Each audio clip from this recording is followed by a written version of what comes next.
So hello dear students of class 12th। 2 दिन बाद आपका एग्जाम है, मतलब 11 मार्च को आपका बोर्ड एग्जाम है। आई होप कि आपने पूरा साल पढ़ाई नहीं करी होगी। करी है तो अच्छी बात है, लेकिन मुझे लगता है कि नहीं करी होगी। खासतौर पर जो साइंस पढ़ने वाले बच्चे, उनको लगता है कि साइंस सब्जेक्ट्स ज्यादा इंपॉर्टेंट है, इंग्लिश की इतनी इंपॉर्टेंस नहीं है। लेकिन फिर भी एग्जाम आपको सारे के सारे देने होते हैं, और यही सब्जेक्ट्स वो हैं जो अच्छे नंबर जिनमें आप लेकर के आ सकते हो, अपना स्किल्स दिखा करके, अपना राइटिंग स्किल्स दिखा करके, और आगे चल करके आपकी जो परसेंटेज है उसको भी इंक्रीज कराने में काफी हद तक हेल्पफुल होते हैं ऐसे सब्जेक्ट्स इंग्लिश। तो आज हम क्लास 12th इंग्लिश का पूरा रिवीजन करने वाले हैं, मतलब पूरा वन शॉट में कंप्लीट लिटरेचर जो है वो डिस्कस करेंगे। 40 मार्क्स का लिटरेचर आता है गाइस, तो 40 मार्क्स कोई कम नहीं होते हैं। राइटिंग सेक्शन आपका 20 मार्क्स का आता है, वो मैं दूसरी वीडियो में डिटेल में डिस्कस कर चुका हूं, इस वीडियो के डिस्क्रिप्शन में उसका लिंक डाल दूंगा, ठीक है। और कल रात को एक लाइव वीडियो है, और उस लाइव वीडियो में हम लोग डिस्कस करेंगे रात को 8 बजे how to solve unseen passage. Last moment की ट्रिक है जो आपको याद रखनी है, ध्यान रखनी है। तो चलिए स्टार्ट करते हैं। कुछ एक चैप्टर ऐसे हैं दोस्तों जो हमने हाल ही में डिटेल में डिस्कस किए हैं, तो आज उनको सिर्फ एक आउटलाइन बता दूंगा मैं, और अगर आप चाहते हैं तो उनका भी लिंक जो है मैं डिस्क्रिप्शन बॉक्स में छोड़ दूंगा। तो पहला चैप्टर है हमारा जो आज हमें रिवाइज करना है, लास्ट लेसन। और आज रिवीजन का मकसद कहानी को बहुत ज्यादा जानना नहीं है, कहानी में से उन पॉइंट्स को जानना है, उस थीम को जानना है जिस थीम में से क्वेश्चन बनता है मोस्ट प्रोबेबली, ठीक है। कहानी आपने पूरा साल सुनी है, देखी है, जानी है, तो उसमें से शॉर्ट क्वेश्चन बनता है, थीम के ऊपर लॉन्ग क्वेश्चन बनता है, वैल्यू बेस्ड क्वेश्चन बनता है। तो जो चैप्टर है the last lesson, 2 he main character है इसके अंदर, एक एम हेमल है, ठीक है, ध्यान रखेंगे, और एक फ्रेंच, ठीक है। फ्रेंच और एम हेमल की स्टोरी है ये, और जो स्टोरी है दोस्तों वो लैंग्वेज की इंपोर्टेंस के ऊपर है। पूरी कहानी जो है वो डिपेंड किसके ऊपर चलती है, इंपोर्टेंस ऑफ लैंग्वेज, ठीक है। थोड़ा एक बेसिक स्ट्रक्चर बता देता हूं कहानी का। देखिए, जो फ्रेंच है, कोई कोई टीचर उसको फ्रांस कहता होगा, फ्रेंच कह लीजिए, फ्रांस कह लीजिए, कोई फर्क नहीं पड़ता। वो एक केयरलेस जो है वो बॉय दिखा रखा है इसमें, ठीक है। टाइम पर जाना स्कूल में नहीं है, काम स्कूल का नहीं करना है, टीचर्स ने कोई काम दे दिया वो काम नहीं करना, जस्ट लाइक यू। तुम्हारे में से बहुत सारे भी नहीं करते काम, ठीक है। तो बहुत केयरलेस सा दिखा रखा है, अक्सर टीचर से डांट खाता है, पिटता है, सारे काम होते हैं। बट आज का जो दिन है, जिस दिन ये कहानी सेट हुई है, जिस दिन की ये कहानी है, उस दिन की बात कर लेते हैं। बेसिकली कहानी आपको बता दूं, इसके जो बैकग्राउंड है वो वॉर का बैकग्राउंड है, ठीक है, फ्रेंको पर्शिया वॉर, ठीक है। इस कहानी में दिखा रखा है कैसे फ्रांस के ऊपर जर्मनी का इन्वेजन हो गया, पर्शिया का इन्वेजन हो गया, और उनके जो 2 शहर हैं एल्सेस और लोरेन, उन शहरों में अब से फ्रेंच भाषा नहीं पढ़ाई जाएगी, जर्मन भाषा पढ़ाई जाएगी। ये इस कहानी का पूरा बैकग्राउंड है। अब कहानी घटित कैसे होती है कि फ्रेंच एक केयरलेस बॉय दिखा रखा है, तो एक दिन स्कूल के लिए ही वाज लेट, याद रखेंगे। तो स्कूल के लिए वो लेट हुआ बच्चा, तो उसने कई जगह पर कुछ अनयूजुअल सा देखा, उस दिन भीड़ भाड़ सी देखी। तो एक बुलेटिन बोर्ड था, नोटिस बोर्ड था, उसके इर्द गिर्द, उसके around there were so many people and they were watching the bulletin board in a serious tone, ठीक है। तो सीरियस वे में देख रहे थे, तो उसको लगा कि कुछ खास ही बात होगी, बट ही वाज, जो कि वो लेट था, he was late for school, that's why he discontinued this point. तो वो आगे निकल गया इस बात को डिसकंटिन्यू करके, उसको लगा कुछ होगा, बड़े लोगों का कोई काम होगा। तो when he was near about the school, तो he felt something strange. What was the strange thing? The strange thing was that कि उस दिन there was no hustle bustle, कोई साउंड नहीं थी। ध्यान रखेंगे, ये पेपर में क्वेश्चन आता है, बहुत इंपॉर्टेंट क्वेश्चन है। What was the unusual things that French notice on that day? तो no sound of hustle and bustle, ठीक है, कोई भीड़ भाड़ भाग दौड़ की, कोई हु करने की कोई साउंड नहीं है। जैसा कि स्कूल में से जब स्कूल लगता है तो बच्चों के बोलने की आवाज, टीचर्स के चिल्लाने की आवाज, ये तमाम चीजें आती रहती हैं, बट उस दिन नहीं था। उसके अलावा जब वो स्कूल में जाता है तो everything was in a proper way, सब कुछ ऐसे था जैसे कि पता नहीं मशीन ने सेट कर रखा हो, कोई आवाज नहीं, कोई साउंड नहीं, कोई कुछ नहीं। जब वो एंटर करता है क्लास के अंदर, तो वहां पर अगली जो स्ट्रेंज थिंग होती है वो ये है कि जो एम हेमल है वो उनको स्कोल्ड नहीं करते, डांटते नहीं है। Otherwise on other days what generally happened when French was late ever ever, ठीक है, तो उस टाइम पर mister Hamel always scolded him, वो हमेशा उसको डांटते थे that why were you late. तो ये सब चीजें होती थी, but on that day he was not scolded by his teacher. तो this was also unusual thing. Other than that, उसके अलावा उसको काम मिला था, he was given some task on writing something on participles. पढ़ने के लिए, वो भी पढ़ के नहीं आया था, कुछ नहीं कहा, किसी ने सुना ही नहीं, कोई बात ही नहीं हुई। उसके अलावा जब उसने क्लासरूम में देखा तो बेंचेस जो थे क्लासरूम के, उनके ऊपर विलेजर्स बैठे हुए थे, गांव वाले बैठे हुए थे, उसमें पुजारी भी बैठे हुए थे, गांव के सरपंच साहब भी बैठे हुए थे, तमाम लोग बैठे हुए थे। और ये देख करके फ्रेंड्स को बहुत एक अजीब सा शौक लगा, ये हो क्या रहा है। और आफ्टर सम टाइम ही गोट रियलाइज्ड कि जब टीचर ने अनाउंस किया that this is my last lecture in your class, तो एम हेमल ने जब ऐसा बोला तो सबकी इमोशंस एकदम से जाग उठे और सडनली सबको रियलाइज हुआ कि we were wrong somewhere and at some points, कि हम लोगों ने अपनी लैंग्वेज को इंपॉर्टेंट नहीं समझा, हम अपनी बातों में लगे रहे, अपने अपने कामों में लगे रहे। And today it is the last lecture of our teacher also as well as French language also. So that was the last lecture in French language. क्योंकि जैसे मैंने बताया एल्सेस और लोरेन दोनों शहरों पर इन्वेजन हो गया पर्शिया का। सो जो बुलेटिन बोर्ड था उसके बारे में क्वेश्चन बनता है। अब क्वेश्चन बनता है what was written on the bulletin board. तो there was a notice on the bulletin board that from tomorrow onwards there will be no French in the schools of Alsace and Lorraine. Everybody would have to you would have to be taught in German language. Germany भाषा जो है ना वो पढ़ाई जाएगी। तो French का तो काम खत्म है, जर्मन भाषा पढ़ाई जाएगी। अब देखो टीचर ने जब ये बताया तो यहाँ पर एक फीलिंग आती है, एक फील आता है। इसके ऊपर पेपर में क्वेश्चन बनता है कि जैसे हमें पता लगता है कि जो चीज हमारे पास थी हमने उसकी रेस्पेक्ट नहीं करी, परवाह नहीं करी, बट जैसे एकदम से ऐसा होता है कि अब पता लगा वो चीज हमारे पास नहीं रहने वाली है, वो चीज हमारी नहीं रही, तो एकाएक ही हमारे, चाहे हम उस चीज से कितना ही पहले नफरत करते हो या हमारे जो थॉट्स है वो ज्यादा पॉजिटिव ना हो, बट एट दैट पॉइंट जब पता लगे हमें कि अब नहीं रहने वाला है, तो हमारे जो इमोशंस है वो उस टाइम पर ज्यादा निकल करके आते हैं। यही कहानी में भी दिखा रखा है। जब एमएमएल अपना लास्ट लेक्चर ले रहे थे तो सब लोग यही सोच रहे थे बैठ करके, इस व्यक्ति ने यहाँ पर 45 ईयर्स तक सर्विस दी है, हमने कभी रिस्पेक्ट नहीं करी, तो आज रेस्पेक्ट वो दिखा रहे हैं।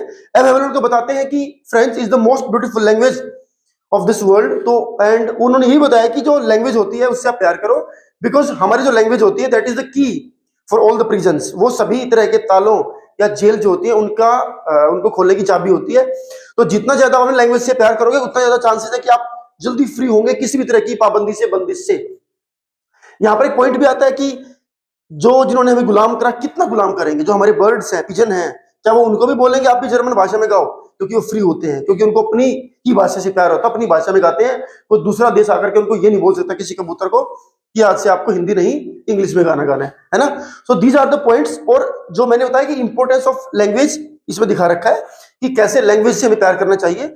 और ये भी इसमें एक पॉइंट आता है कि जब भी कोई चीज हमसे जाने वाली होती है दूर, या हमें लगता है कि पहले हम उसकी रेस्पेक्ट नहीं कर रहे हैं, हमें उसकी कोई इंपॉर्टेंस नहीं है, but later on we got realise कि वही अब ये नहीं रहने वाली चीज, तो उस समय पर हम बहुत कुछ सोचते हैं तो उस चीज की इंपॉर्टेंस भी हमारे सामने निकल करके आती है। आपकी गली में आपके गेट के बाहर कुत्ता बैठा रहता है और आपको उसकी कोई इंपॉर्टेंस नहीं है, आते जाते आप उसको पैर भी मार देते हो, कभी कभार रोटी डाल देते हो, बट जब आपको एट दैट मोमेंट पता लगे कि ये भी नहीं रहने वाला है, तो फिर आप सोचेंगे, तो पता लगेगा यार रखवाली भी करता था, चोर चक्का कोई आए तो उसके लिए भी एक वो पॉइंट होता था। तो बहुत सारी चीजें निकल करके आती हैं। तो समय रहते आपको इंपॉर्टेंस देनी चाहिए चीजों को, वही हमें सिखा रखा है। और कैसे अपनी चीजों से प्यार करें वो भी इस चैप्टर के अंदर जो है वो सिखा रखा है।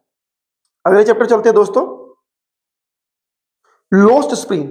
ठीक है, तो इन्हीं पॉइंट्स को ध्यान में रख करके आपको आंसर बनाना है। ठीक है, इन्हीं जो पॉइंट्स आपको बता रहा हूं ना मैं, इन्हीं पॉइंट्स से ही अपने आंसर बनाने की जो है अपने कोशिश करनी है। ठीक है, अगला पॉइंट आता है दोस्तों lost spring. Lost spring, stories of stolen childhood. सबसे पहले तो यही क्वेश्चन आता है कि justify the title lost spring. ये क्या जो राइटर ने लिखा हुआ है क्या ये सही है? ये सही है। देखिए स्प्रिंग का मतलब होता है वसंत, पूरे साल का बहुत बढ़िया मौसम माना जाता है, खुशी का मौसम माना जाता है।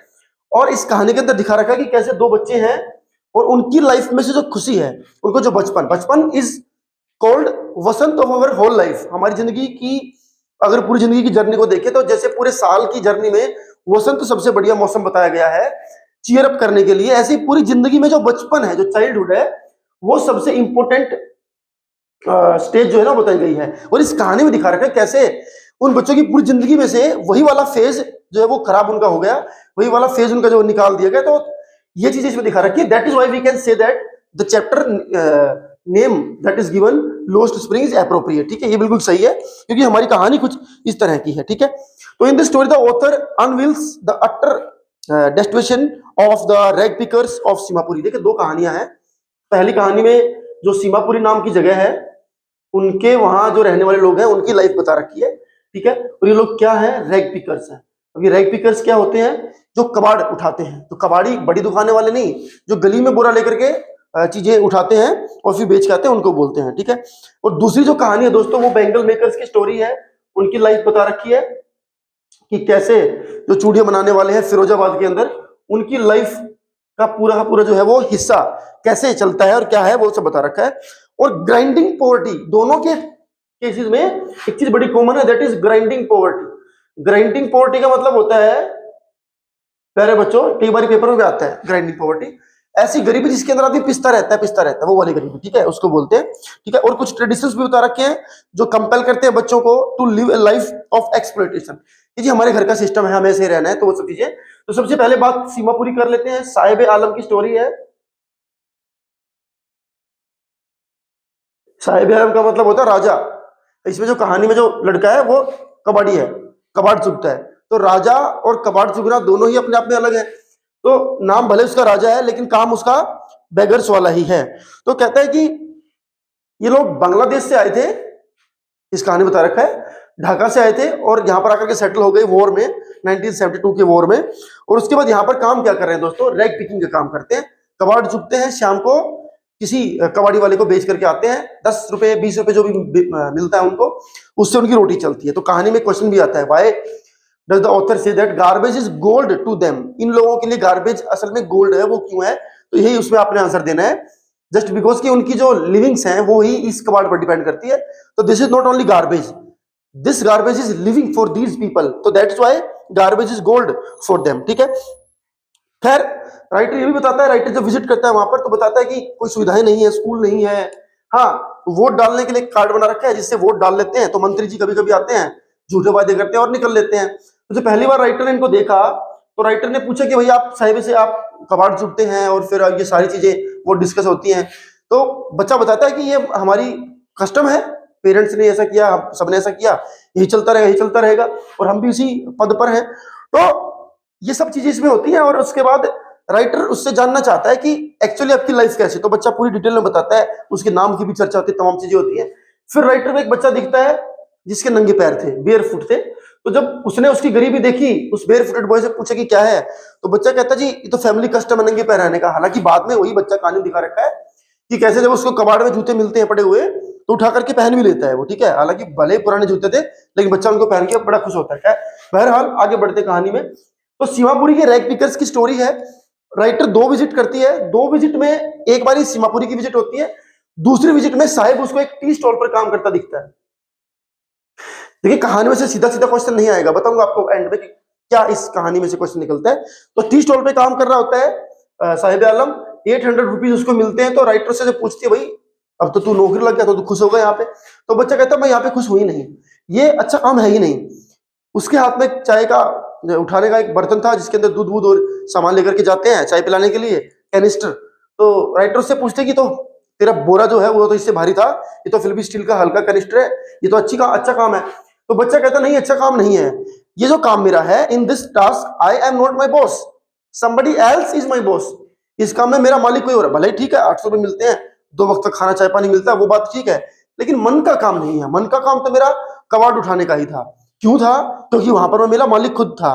जब मन किया पेड़ के नीचे बैठ गया, जब मन के कबाड़ उठाया, जब मन किया काम बंद कर दिया। तो I was my boss actually, but at this stage मेरा बॉस कोई और है। बस हाँ पैसे है, जिंदगी ठीक है, दैट इज वाई मैं इस काम को कर रहा हूं। तो एक जिंदगी ये है बच्चों की।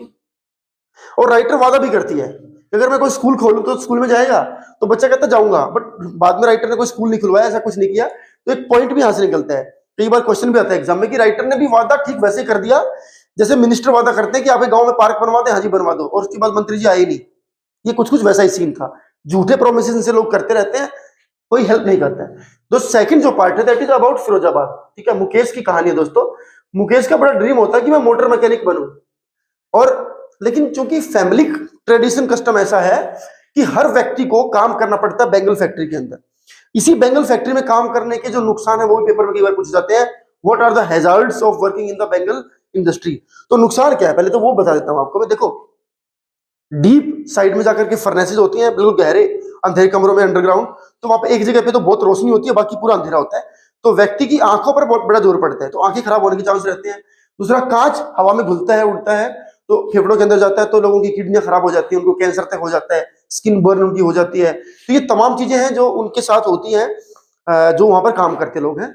और इनकी फैमिली में भी बताता है कि इनके ग्रैंडफादर ग्रैंडमदर सबने अपना अपना काम चला है, और लेटर ऑन वो सारे जिंदगी काम करके घर तक नहीं बना पाते अपने लिए, ये कंडीशन भी दिखा रखी है। अब यहाँ पे सवाल पूछता है कि what are the things that conspire, जो रोकती हैं लोगों को अपनी जिंदगी आगे बढ़ाने से। देखिए यहाँ पर एक बड़ा सिस्टम है। सिस्टम क्या है? एक साहूकार सिस्टम होता है। किसी व्यक्ति को पैसे की जरूरत है, वो एक आदमी बिचौलिए जो होता है, जो ब्याज पर पैसे दिलाने का काम करता है, वो उस व्यक्ति को किसी फैक्ट्री ओनर के पास लेकर के जाएगा, उनसे ब्याज पर पैसे दिलवाएगा। वो व्यक्ति पैसा चुकता कर नहीं पाएगा, बाद में जाकर के पैसा रिकवर करने के लिए उसको फैक्ट्री में काम कराना पड़ेगा। हर महीने उसके पैसे कटते रहेंगे, ताउम्र उसकी निकल जाती है, बस उसके पैसे पूरे नहीं होते हैं। इस तरह की जिंदगी वो जी रहे हैं। But Mukesh was very ambitious in this chapter, he wanted to become motor mechanic, but the point was that कि वो नहीं बन पाया, क्योंकि उसको भी काम अल्टीमेटली करना ही पड़ा। और ये जो पूरा का पूरा एक जाल है फैक्ट्री ओनर्स का, साहूकार का, पुलिसमैन का, ट्रेडर्स का, इसके लिए विकिसियस जो है वो एक वर्ड यूज किया गया इस कहानी के अंदर। कई बार एग्जाम में क्वेश्चन आता है कि किस तरह के वेब में ये लोग फंसे हुए हैं, तो दैट इज विकिसियस वेब। कि भाई मकड़ी ने जाल बुन रखा है, वैसे ही है। एक बार जो आदमी फंस गया वो फंस गया। पुलिस को पैसे जाते हैं, साहूकार का ट्रेडर के साथ अपना एक लिंक रहता है, पैसे का लेन देन कराना है, फैक्ट्री ओनर को अपने काम कराने से मतलब है, सब तमाम चीजें हैं। तो ये दोनों चैप्टर हैं जो बताते हैं कि बच्चों का बचपन कैसे खराब हुआ।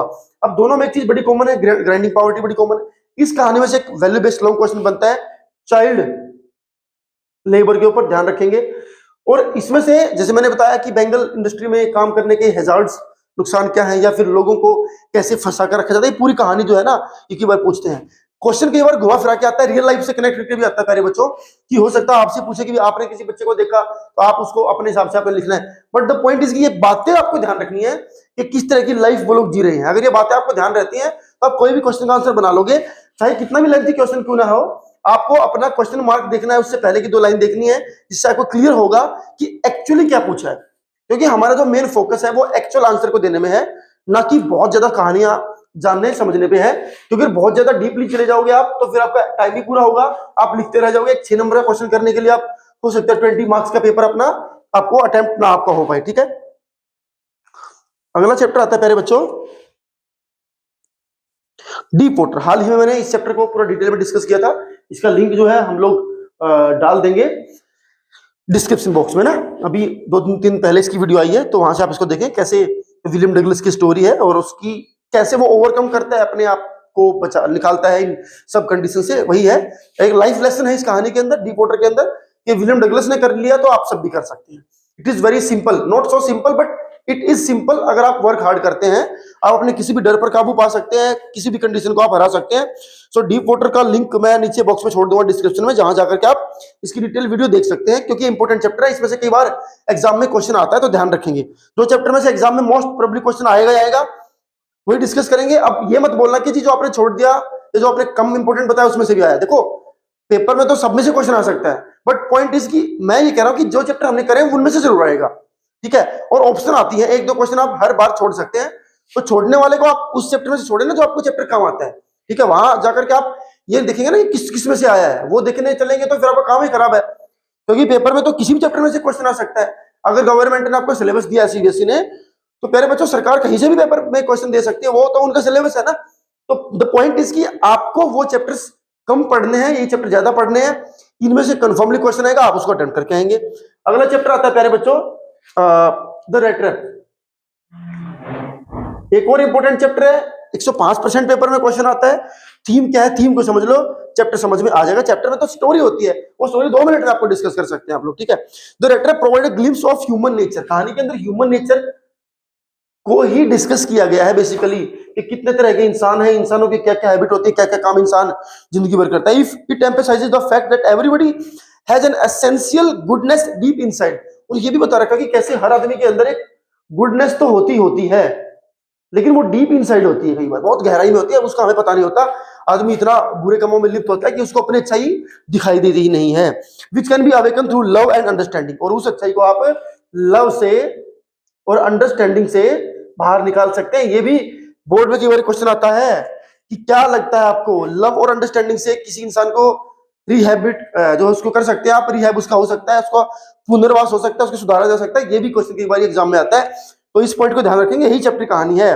तो story highlight the fact that there is an essential goodness in every human being, at times due to circumstances and situations a person kills his conscience. आदमी अपनी अंतरात्मा को मार लेता है किसी परिस्थिति में आकर के, किसी जबरदस्ती में आकर के, क्या कोई ऐसी जिंदगी में ऐसी घटना होती है जिससे आदमी अपने जीवन की उस अच्छाई को ही मार लेता है।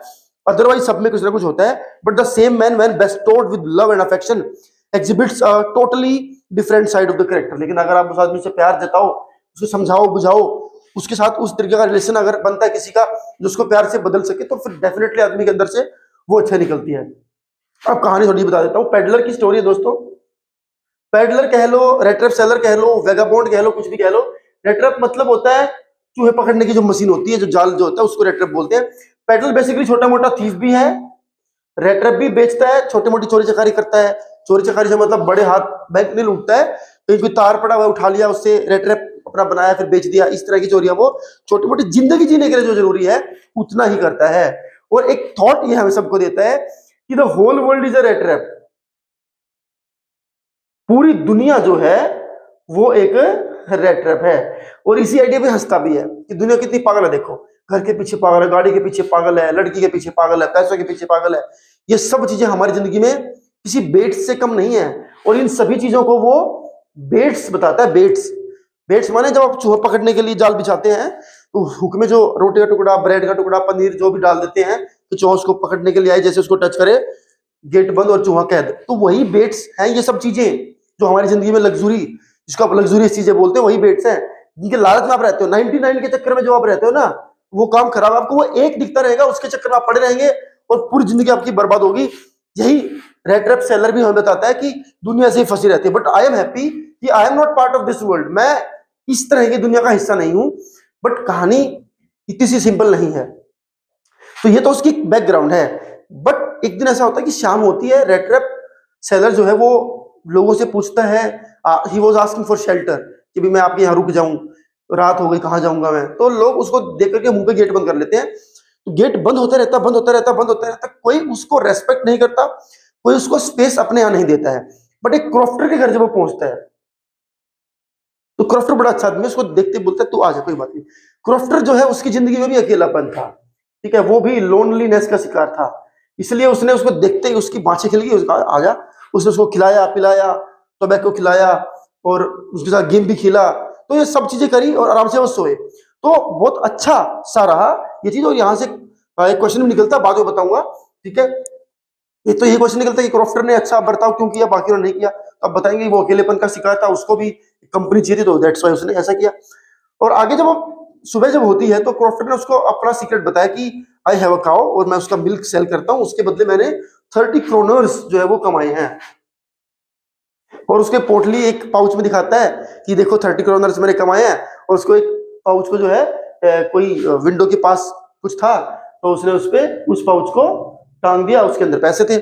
अब क्रॉफ्टर ने कहा कि अब काम हो गया भाई, मैं काम पे जाता हूँ, तुम भी निकलो। तो दोनों जन अपने अपनी तरफ चले गए। उसको चूहे पकड़ने की मशीन बेचनी थी, उसको अपना काम करना था। But at the same time crofter का जाना हुआ, लेकिन पेडलर वापस आया, उसने विंडो का ग्लास तोड़ा, ये पाउच चुराया, 30 क्रोनर चुराए और वहां से निकल लिया। जैसे ही उसने ये 30 क्रोनर चुराए, अब उसको रियलाइज होता है कि मैं भी उसी दुनिया का हिस्सा बन चुका हूँ जिसके ऊपर मैं हंसता था कि सब लोग फंस जाते हैं किसी लालच के चक्कर में। मैं भी उस लालच में आकर के फंस चुका हूँ, अब मेरी लाइफ बहुत मुश्किल होने वाली है। पुलिस से बचने के लिए उसने जंगल का रास्ता चूज कर लिया। भागता रहा, जितनी बार घूमता उधर जाकर रुकता, जितनी बार घूमता उधर जाकर रुकता। रियलाइज हुआ बाद में उसको कि मैं गुम हो चुका हूँ, लेट गया, पड़ गया, गिर गया नीचे। बाद में उसको साउंड फील होती है, आयरन मिल था बगल में ही, तो वहां से कुछ हथौड़े चलने की आवाज आती है, उठकर मेहनत करके वहां जाता है, कोशिश करके वहां पहुंचता है। वहां पे फर्नेस भट्टी जल रही होती है, उसके बगल में जाकर के लेट जाता है, थोड़ा आराम उसको मिलता है। रात होती है, आयरन मिल का जो मालिक था, आयरन मास्टर, वो आता है रात को राउंड लेने के लिए। तो उसको एक आदमी पड़ा दिखता है, तो उससे पूछता है कि हु आर यू। पूछा नहीं, बेसिकली उसने जानने की कोशिश करी, हु आर यू। उसने उसकी कैप हटाई, तो इससे पहले कि पैडलर कुछ बोलता, उसने खुद ही उसको मिस अंडरस्टैंड कर लिया कि ये मेरा दोस्त है कैप्टन, जो मिलिट्री में मेरे साथ था, आर्मी में मेरे साथ था। और ये इसकी ऐसी हालत कैसे होगी, दाढ़ी बड़ी हुई है, पिचका मुंह हुआ है और बिल्कुल गरीब भिखारी लग रहा है, क्या हुआ? उसने कहा दोस्त टेंशन ना ले, मैंने सुना है तेरी लाइफ में हार्ड टाइम आया, but no worry, I am with you, ठीक है, तो लेट्स गो। तो चलते हैं यहाँ से। अपने घर ले जाने के लिए उसको कहा, बट हैंडलर को लगा कि अगर मैं अब इससे बताऊंगा कि मैं कोई और आदमी हूं तो फिर ये हो सकता है मुझे धक्के मार के यहाँ से बाहर निकालते, but I have to spend this night, मुझे रात गुजारनी है। तो पेडलर कुछ नहीं बोलता है, सुनता रहता है, जाने से मना करता है, नहीं जाऊंगा नहीं जाऊंगा। आयरन मास्टर थक हार के घर वापस जाता है, बोल के जाता है कि अभी तो बाकी है पिक्चर मेरे दोस्त। जाकर अपनी बेटी को भेजता है Edla. This is the second most important character in this story, Edla will mention. Edla आती है, एडला उसको रिक्वेस्ट करती है, बहुत प्यार से रिक्वेस्ट करती है, हम्बल रिक्वेस्ट करती है, और इतना अफेक्शनेट होकर रिक्वेस्ट करती है कि पेडलर मना नहीं कर पाया और चलने के लिए रवाना हो गया। That was the Christmas Eve, वो क्रिसमस ईव थी। और जब मॉर्निंग हुई, रात गुजरी, तो पेडलर को नहलाया धुलाया, कपड़े चेंज करे, शेविंग वगैरह करी। तो जैसे ही वो उन सबके सामने आया तो द पॉइंट वाज रिवील्ड कि भाई ये कैप्टन नहीं है, ये कोई और ही आदमी है। और ये सब जैसे हुआ तो आयरन मास्टर को बड़ा गुस्सा है, उसने कहा पुलिस बुलाऊंगा, ये करूंगा वो करूंगा, तमाम चीजें कही। बट एडला ने कहा कि नहीं, हमारा मेहमान है, कुछ हो नहीं होता है, एक दिन खा पी लेगा, इसका भी हक बनता है फेस्टिवल मनाने पे। तो ये इतनी अच्छी अच्छी बातें हुई कि उसको वहां रोक लिया गया। अगले दिन जब क्रिसमस आया, तो क्रिसमस जब आता है तो एडला और उसका फादर चर्च में जाते हैं, और वहां पे एक रूमर, मतलब एक रूमर तो नहीं, न्यूज फैल रही होती है। द न्यूज वाज दैट कि ये पेडलर है कोई, वो 30 करोड़ चुरा करके भागा, पुलिस उसके पीछे पड़ी हुई है, ऐसे ऐसे चोर है। तो both father and daughter thought, उनको इतना नहीं पता था कि वो कौन है, उनको पता था कि हम जिसको कैप्टन सोच करके लेके आए वो ही वाज नॉट कैप्टन, ये तो पता था उनको। बट द पॉइंट वाज कि ये नहीं था कि ये चोर है। वो दोनों के दोनों लोग जब चर्च में हैं और सोचते हैं, एक दूसरे तरफ देख के हैं ये क्या हुआ, घर के मालिक बाहर है, चोर के भरोसे घर छोड़ के आगे, और घर में चम्मच भी चांदी की है, तो कुछ भी हो सकता है, तो गायब हो जाएगा, सामान चोरी कर लेगा। भागते हैं घर की तरफ, देखते हैं सामान चोरी नहीं हुआ है। सामान चोरी नहीं हुआ इन द सेंस कि चोर ने चोरी नहीं करी, एवरीथिंग इज फाइन। बट एक उनको केज मिलता है, रेटर मिलता है, उसके अंदर एक लेटर मिलता है, 30 क्रोनर्स भी मिलते हैं। लेटर में लिखा हुआ था कि मैं बहक गया था, मेरी गलती है, मुझे शायद ये समझ में नहीं आया, तो मुझे ऐसा नहीं करना चाहिए था। दीज वर द पॉइंट्स जो उसने लिखे, और लास्ट में साइन भी कर दिए कैप्टन वॉल्सटेल। क्वेश्चन यहां से भी निकलता है कि उसने भाई कैप्टन के नाम से साइन क्यों किए, साइन उसने कैप्टन के नाम से क्यों किए, तो ये भी क्वेश्चन आता है। तो उसका आंसर बड़ा सिंपल है, जिस इंसान को सोच करके, जिस पहचान, किस आइडेंटिटी के साथ उनको लेकर के आए थे, उसको लगा कि वो इंसान बहुत अच्छा होगा, तो मैं जाने से पहले एक अच्छा काम करके जाऊं। और उसने वो पैसे भी वापस रखे, अपनी गलती एक्सेप्ट करी, इसलिए उसने साइन भी उसी हिसाब से करे, ताकि वो निराश ना हो, उनको ये बताने के लिए कि देखो मैं जो सोच के आप मुझे लेके आए थे, मैंने वैसा बनने की कोशिश करी है, ठीक है। तो कई बार क्वेश्चन आता है प्यारे बच्चों की, कैसे प्यार से आप किसी को चेंज कर सकते हो, ये भी कई बार क्वेश्चन आता है। एक क्वेश्चन इसमें से इंपॉर्टेंट क्वेश्चन है, शायद आप भी है बोर्ड एग्जाम में, वो ये है कि पेडलर को इस चैप्टर के अंदर कौन कौन से इंस्टेंसेस पे अनएक्सपेक्टेड चीजें फेस करने को मिली, माने जिसकी उम्मीद नहीं थी। तो दो इससे आपको बताने हैं, तीन बताने बेसिकली। पहला हिस्सा आपको क्रॉफ्टर वाला घर बताना है कि उसको लगा कि सब धुतकार रहे हैं, मुझे भगा रहे हैं, तो लेकिन उसने उसको रखा, तो ये भी एक अनएक्सपेक्टेड सा रिएक्शन था सामने वाले का। उसके बाद आयरन मास्टर का बताना है, जब उसको लेने आया था वो, तो उसको अच्छा समझा उसने और लेके जाने की कोशिश करी। बट उसके बाद एडला वाला भी किस्सा बताना है कि पता भी लगा कि ये नकली आदमी है, उस टाइम लगा था पेडलर को वो धक्के मार के बाहर निकाल देंगे, बट धक्के मार के बाहर नहीं निकाला, उसको रखा। तो these were the thing that were unexpected, वो पेडलर के लिए अनएक्सपेक्टेड थी, जिसकी उसने उम्मीद भी नहीं करी होगी इतना अच्छा हो जाएगा, और वो अच्छा हो गया। वो घटनाएं भी कई बार एग्जाम में पूछी जाती हैं। अदरवाइज कहानी में से क्वेश्चन आता है तो आप आराम से बनाकर लिख सकते हो। ह्यूमन नेचर बताना है, प्यार मोहब्बत के बारे में बताना है कि इससे इंसान सुधर सकता है, ये सब चीजें इसके अंदर है। कई बार एडला के बारे में स्पेशल क्वेश्चन आता है, एडला का कैरेक्टर स्केच भी आता है, वो भी आपको ध्यान रख लेना है कि एडला एक सेकंड मोस्ट इंपोर्टेंट जो है वो कैरेक्टर इस कहानी के अंदर, उसका बड़ा रोल है उस इंसान को चेंज करने में, तो वो भी इंपॉर्टेंट है। अगला चैप्टर आता है प्यारे बच्चों इंडिगो। हाल ही में हमने इसके ऊपर डाली थी वीडियो, तो इसका भी लिंक जो है वो डिस्क्रिप्शन बॉक्स में मिल जाएगा, वहां इस वीडियो को देख करके एक बार इसको देख लो वीडियो को, ठीक है, इस सेशन को देख लो। आफ्टर दैट डिस्क्रिप्शन बॉक्स आपने मोर पे क्लिक करके नीचे पूरा लिस्ट निकलेगी ना, तो उसमें जो भी लिंक है उनको ओपन करके उन वीडियोस को भी आपने देख लेना है, ठीक है। अगला चैप्टर आता है प्यारे बच्चों poets and pancakes. Poets and pancakes बहुत गंदा सा चैप्टर है ये, समझ में आने लायक चैप्टर नहीं है, समझ में आ जाएगा बट पर चैप्टर में कुछ कमियां हैं। पोएट्स एंड पैनकेक्स, कमी सबसे बड़ी है कि कोई सीक्वेंस नहीं है इस चैप्टर का, कोई कहानी नहीं है। बेसिकली एक व्यक्ति जो एक व्लॉगिंग सी कर रहा है, अपने अगल बगल सब चीजों के बारे में डिस्क्राइब कर रहा है, ठीक है। Ashokamitran was a famous Tamil writer and Sahitya Akademi winner. He was one of the few writer who wrote fluently. Ashokamitran ने लिखा है, तमिल फेमस राइटर है। तो एक जेमिनी स्टूडियो के बारे में पूरी कहानी है, ध्यान रखेंगे, जेमिनी स्टूडियो, ठीक है। बता दे रहा हूं चैप्टर के बारे में, थोड़ा सा आइडिया आपको मिलेगा फिर, ठीक है। पोएट और पैनकेक्स में पोएट का मतलब क्या है सबसे पहले वो जान लो। पोएट का मतलब पोएट, कवि, ठीक है। जेमिनी स्टूडियो में बड़े सारे पोएट काम करते, दैट इज वाई, और सब जो रिनोड पोएट थे, फेमस पोएट थे, वो काम करना चाहते थे इस स्टूडियो के अंदर। ये बहुत फेमस स्टूडियो रहा है अर्ली जो 1950s आया, 1940s के समय पे। उसके बाद पैनकेक्स का मतलब एक this is makeup brand, makeup का सामान का बनाने का ब्रांड है। और नाम इसलिए रखा क्योंकि राइटर कहता है कि बहुत ज्यादा क्वांटिटी में यूज होता है, ठीक है। ट्रक भर भर के मेकअप का सामान आता है, ठीक है, वो सब चीजें हैं। कहानी बड़ी सिंपल है, बता दे रहा हूं मैं। इसके दो मेन मेन पॉइंट है। सबसे पहला जो पॉइंट आता है वो बताता है कि बड़ा ग्लोरी जब था इस जेमिनी स्टूडियो का, तब की कहानी है। और पोएट और पैनकेक्स के बारे में मैंने आपको बता दिया कि क्या क्या चीजें हैं। और जो ऑथर है जो कहानी बता रहा है, उसकी जो जॉब थी वो क्या थी, वो न्यूज़पेपर की क्लिप्स जो है वो काट के और एक फाइल बनाता था उनके स्टूडियो के बारे में, उनसे जुड़ी हुई बात अगर अखबार में आती थी तो उसको अलग अलग टॉपिक्स पे बनाता था, या जो उनके स्टूडियो के लिए काम की बातें होती उनको भी काट काट के एक फाइल जो है वो बना लिया करता था, ठीक है। खैर, सबसे पहले वो बात करता है मेकअप डिपार्टमेंट की। एक एक करके बात करेंगे मेकअप डिपार्टमेंट, ठीक है। मेकअप डिपार्टमेंट में क्या कहता है जी, मेकअप डिपार्टमेंट में ना एक लीगेसी है। क्या लीगेसी है कि भाई सबसे जो ऊपर का मेकअप आर्टिस्ट है, फर्स्ट पोजीशन वाला, रैंक वाला, वो सबसे मेन कलाकार का मेकअप करेगा, सेकंड वाला साइड हीरो का करेगा, थर्ड वाला फिर किसी फीमेल एक्ट्रेस का करेगा, और जो सबसे नालायक कलाकार होंगे मेकअप आर्टिस्ट, वो जो भीड़ है उसको, उसके मुंह को पोतना काम करेगा। तो ये सब चीजें इसके अंदर बता रखी है। तो पहला पॉइंट तो ये है कि कैसे बहुत बड़े बड़े बल्ब जलते रहते हैं, हीरो के ऊपर मेकअप होता रहता है, किस तरह से मेकअप का इस्तेमाल होता है, मेकअप डिपार्टमेंट कैसे काम करता है। फर्स्ट पॉइंट ये है। दूसरा पॉइंट कहता है एक ऑफिस बॉय के बारे में बात करते हैं, ठीक है। ऑफिस बॉय वैसे वो 40 साल का आदमी है, लेकिन उसको ऑफिस बॉय क्यों कहते हैं, क्योंकि वो एक पोस्ट है उस पर काम करता है। और ये आदमी कहता है कि एक बार इसका सपना था कि डायरेक्टर बनूं मैं।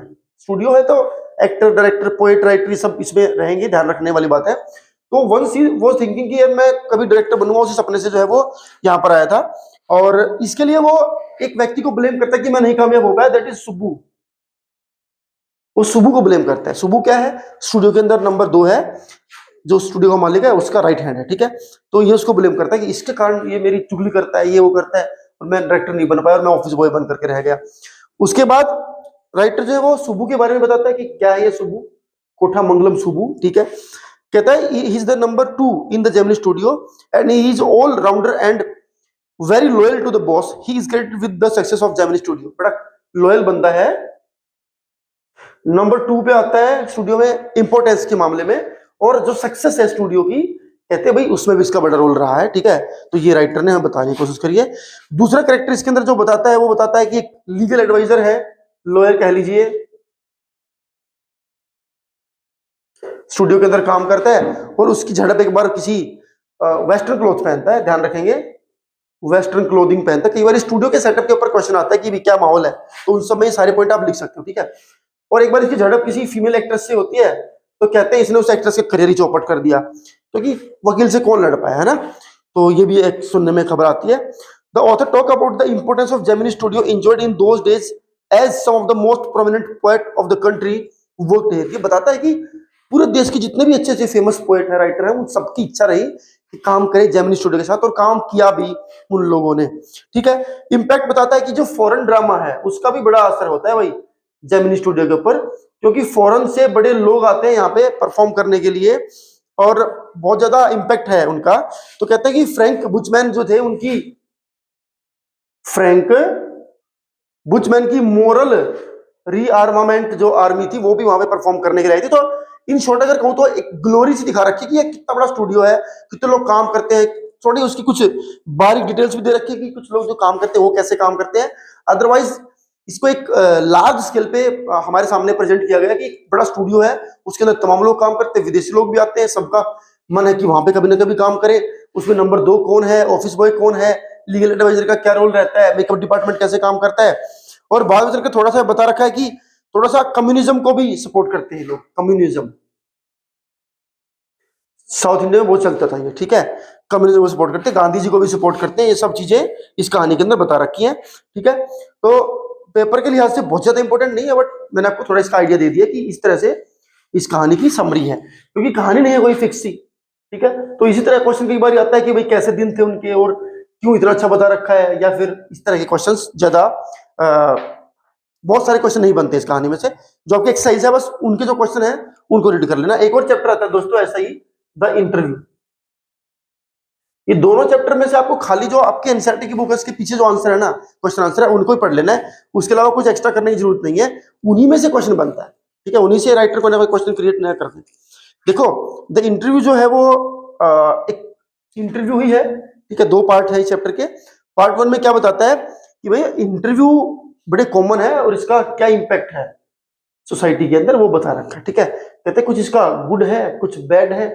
गुड क्या है कि जी चलो सोर्स ऑफ नॉलेज है, पता लगता है मेरा इंटरव्यू हो रहा है, मान लीजिए मुझे लार्ज ऑडियंस तक कोई बात पहुंचानी है, तो somebody comes to me, वो मेरा इंटरव्यू करेगा, उसको पब्लिश करेगा, सब लोगों को मेरे विचार मिलेंगे, लोगों के सवाल है मेरे बारे में, कुछ पूछना है उनको, तो कोई पत्रकार आएगा सबके सवाल मेरे सामने रखेगा। तो ये एक आसान तरीका है ज्यादा ऑडियंस के साथ एक कम्युनिकेट करने के लिए, एक तो एक अच्छी बात है, ठीक है। लेकिन इस कहानी में बता रखा है कि कैसे इसके बैड पॉइंट्स भी हैं। जैसे क्या है ये ठीक है भाई। तो उसके बाद क्या कहता है, बैड पॉइंट क्या है, that they are unwanted unprovoked and unnecessary intrusion in and invasion into a man's private life. की किसी इंसान की प्राइवेट लाइफ में ये एक इन्वेजन है, मतलब जबरदस्ती घुसने वाली बात है, कब्जा कर ले जी। बताओ जी किसी के यहाँ पे ब्लास्ट हो गया, घर के सब लोग मर गए, बच के बाहर निकला, पत्रकार खड़ा है, बताओ जी कैसा लग रहा है। तो ये एक चीज है कि आप सामने वाले का गला दबा रहे हो, आप सामने वाले की लाइफ में घुस रहे हो, उसको नहीं बताना अपने बारे में, पर आप पूछे जा रहे हो। किसी कलाकार को नहीं बताना अपनी लाइफ के बारे में, लेकिन जैसे ही वो घर से बाहर निकलेगा, पत्रकार भाई साहब बताओ जी क्या है जी, आपका झगड़ा चल रहा है जिनके साथ, आपका ये हो गया जिनके साथ, बताओ। आप बातें निकलवाने की कोशिश करते हैं। तो इंटरव्यू एक तरीके से किसी की प्राइवेट लाइफ में घुसने का भी एक जरिया है। तो दोनों पॉइंट जो है वो रखे गए हैं। जो सेकंड पार्ट है प्यारे बच्चों, उसमें एक इंटरव्यू है, ठीक है। किसका है, professor Umberto Eco. Professor Umberto Eco का एक इंटरव्यू है। उनकी एक बुक है the name of the rose. The name of the rose नाम की एक बुक है, उसके बारे में इंटरव्यू है। इसके राइटिंग स्टाइल के को पूछ रखा है कि जी कैसे आपने लिखी, तो याद रखेंगे राइटिंग स्टाइल पूछ रखा है। इसकी सक्सेस की स्टोरी पूछ रखी है कि जी इतनी कामयाब कैसे हुई। राइटर की अप्रोच पूछ रखी है उसने इंटरव्यू में कि जी आप लिखते हुए क्या सोच के लिखते हैं। तो ये पूरी कहानी में चलता है। एक्सरसाइज वाले क्वेश्चन में सारे आंसर निकल करके आएंगे।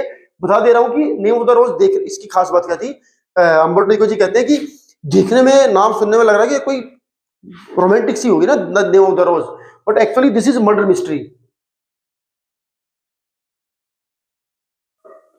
और लोगों को बस यही बांध के रखता है कि आप पहले ना ऐसे बनाओ कि एक आम आदमी को एहसास कराओ कि यार ये जो लैंग्वेज मेरी है ना, ये सबके बस की नहीं है, कोई खास ही पढ़ेगा, और सबको फिर लगेगा यार मैं भी खास हूं, मैं ही पढ़ के देखता हूं। तो आपको सामने वाले के अंदर वो पैशन जगाना होता है, बताने की उसने कोशिश करी है।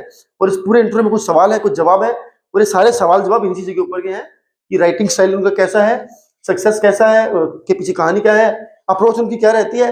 और एक और चीज आती है कि वो कहता है कि मैं, राइटर बताता है इसमें, पूछता है जब आप टाइम को कैसे यूटिलाइज कैसे करते हैं, तो अमर टेको जी कहते हैं कि भाई मैं जो टाइम गैप मिलता है ना मुझे, जैसे कोई काम किया दूसरे काम को करने के बीच में 20 मिनट मिली, उन 20 मिनटों में काफी कुछ प्लान कर लेता हूं, मैं उसको खराब नहीं करता हूं। तो ये भी एक स्किल वो बताते हैं जो आदमी को कामयाब करने में काफी हेल्प करती है, ठीक है। He elaborate how he utilise even the briefest gap in between two different pieces of task and gives felicitous impression to the other people that he is doing so many things. मतलब जो बीच में कुछ भी काम के दो बीच काम के बीच में थोड़ा सा भी गैप मिलता है, उस गैप में तमाम चीजें वो करने की कोशिश करते हैं ताकि आगे जो कोई भी काम करेंगे तो उस काम का इंप्रेशन थोड़ा ज्यादा होगा, ठीक है। आप नींद से उठ करके आएंगे काम करेंगे, उसका अलग एक अप्रोच होती है, और आप पहले प्लान करके आए हैं उसकी अलग अप्रोच होती है। तो चैप्टर की जो एक्सरसाइज है थोड़ा उसको पढ़ लेना है, उससे आपको आइडिया हो जाएगा, ठीक है। ये चीज है। उसके बाद अगला चैप्टर आता है प्यारे बच्चों, गोइंग प्लेसेस। गोइंग प्लेसेस ये भी इंपॉर्टेंट चैप्टर है, कई बार लॉन्ग क्वेश्चन आता है इसमें, ठीक है। गोइंग प्लेसेस ये डे ड्रीमिंग के ऊपर चैप्टर है, ठीक है।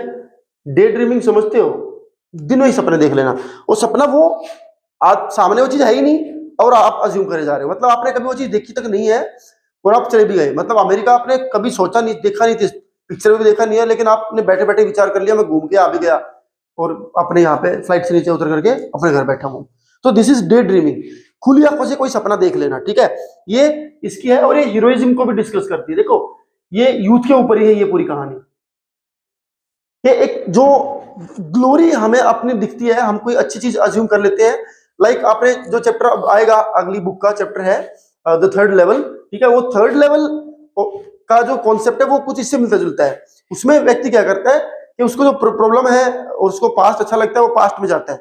इसमें क्या है कि इसको जो अच्छा लगता है ये उसको अज्यूम कर लेते हैं, इमेजिन कर लेते हैं। तो एक इमेजिनेटिव सी कहानी है दोनों की दोनों। तो जो कहानी है सोफी के बारे में कहानी दोस्तों, ठीक है, सोफी एक लड़की है, थोड़ी सी एम्बिशियस ज्यादा है, उसको लगता है कि वो कुछ बड़ा करूंगी लाइफ में। तो कहानी की शुरुआत में ही जो है वो काफी एस्पिरेशन उसके दिखा रखे हैं कि इसकी जो दोस्त है उसको बता देते हैं कि मैंने छोटा मोटा काम करना नहीं है, मैं कुछ ना कुछ बड़ा ही करूंगी, बुटीक खोलूंगी, या मैंने जो आम काम था उसकी दोस्त ने कहा कि किसी बिस्किट फैक्ट्री में काम करेंगे, वो कहे नहीं काम करूंगी नहीं, मैं मैनेजर लेवल की इंसान हूं, मैं तो छोटे मोटे काम करती नहीं। तो एम्बिशंस बहुत ज्यादा बड़े दिखा रखे, एस्पिरेशंस बहुत बड़े दिखा रखे हैं, लेकिन एस्पिरेशंस के पीछे काम करती हुई दिखाई नहीं दे रखी है कि काम भी करती नहीं, बस ये कि मैं कुछ बनूं, बट उसको बनने के लिए जो चाहिए वो मैं नहीं करूं। ये कुछ ऐसा इसमें दिखा रखा है और ये समझा भी रखा आपको कि आपको ऐसा नहीं करना है। If you want to achieve something तो definitely you have to be careful about it और you have to be hard working, है ना। तो आपको ध्यान रखना होगा, आपको मेहनत करनी होगी, सब चीजें हैं। You can't be careless if you want to achieve something. तो ये चीजें हैं।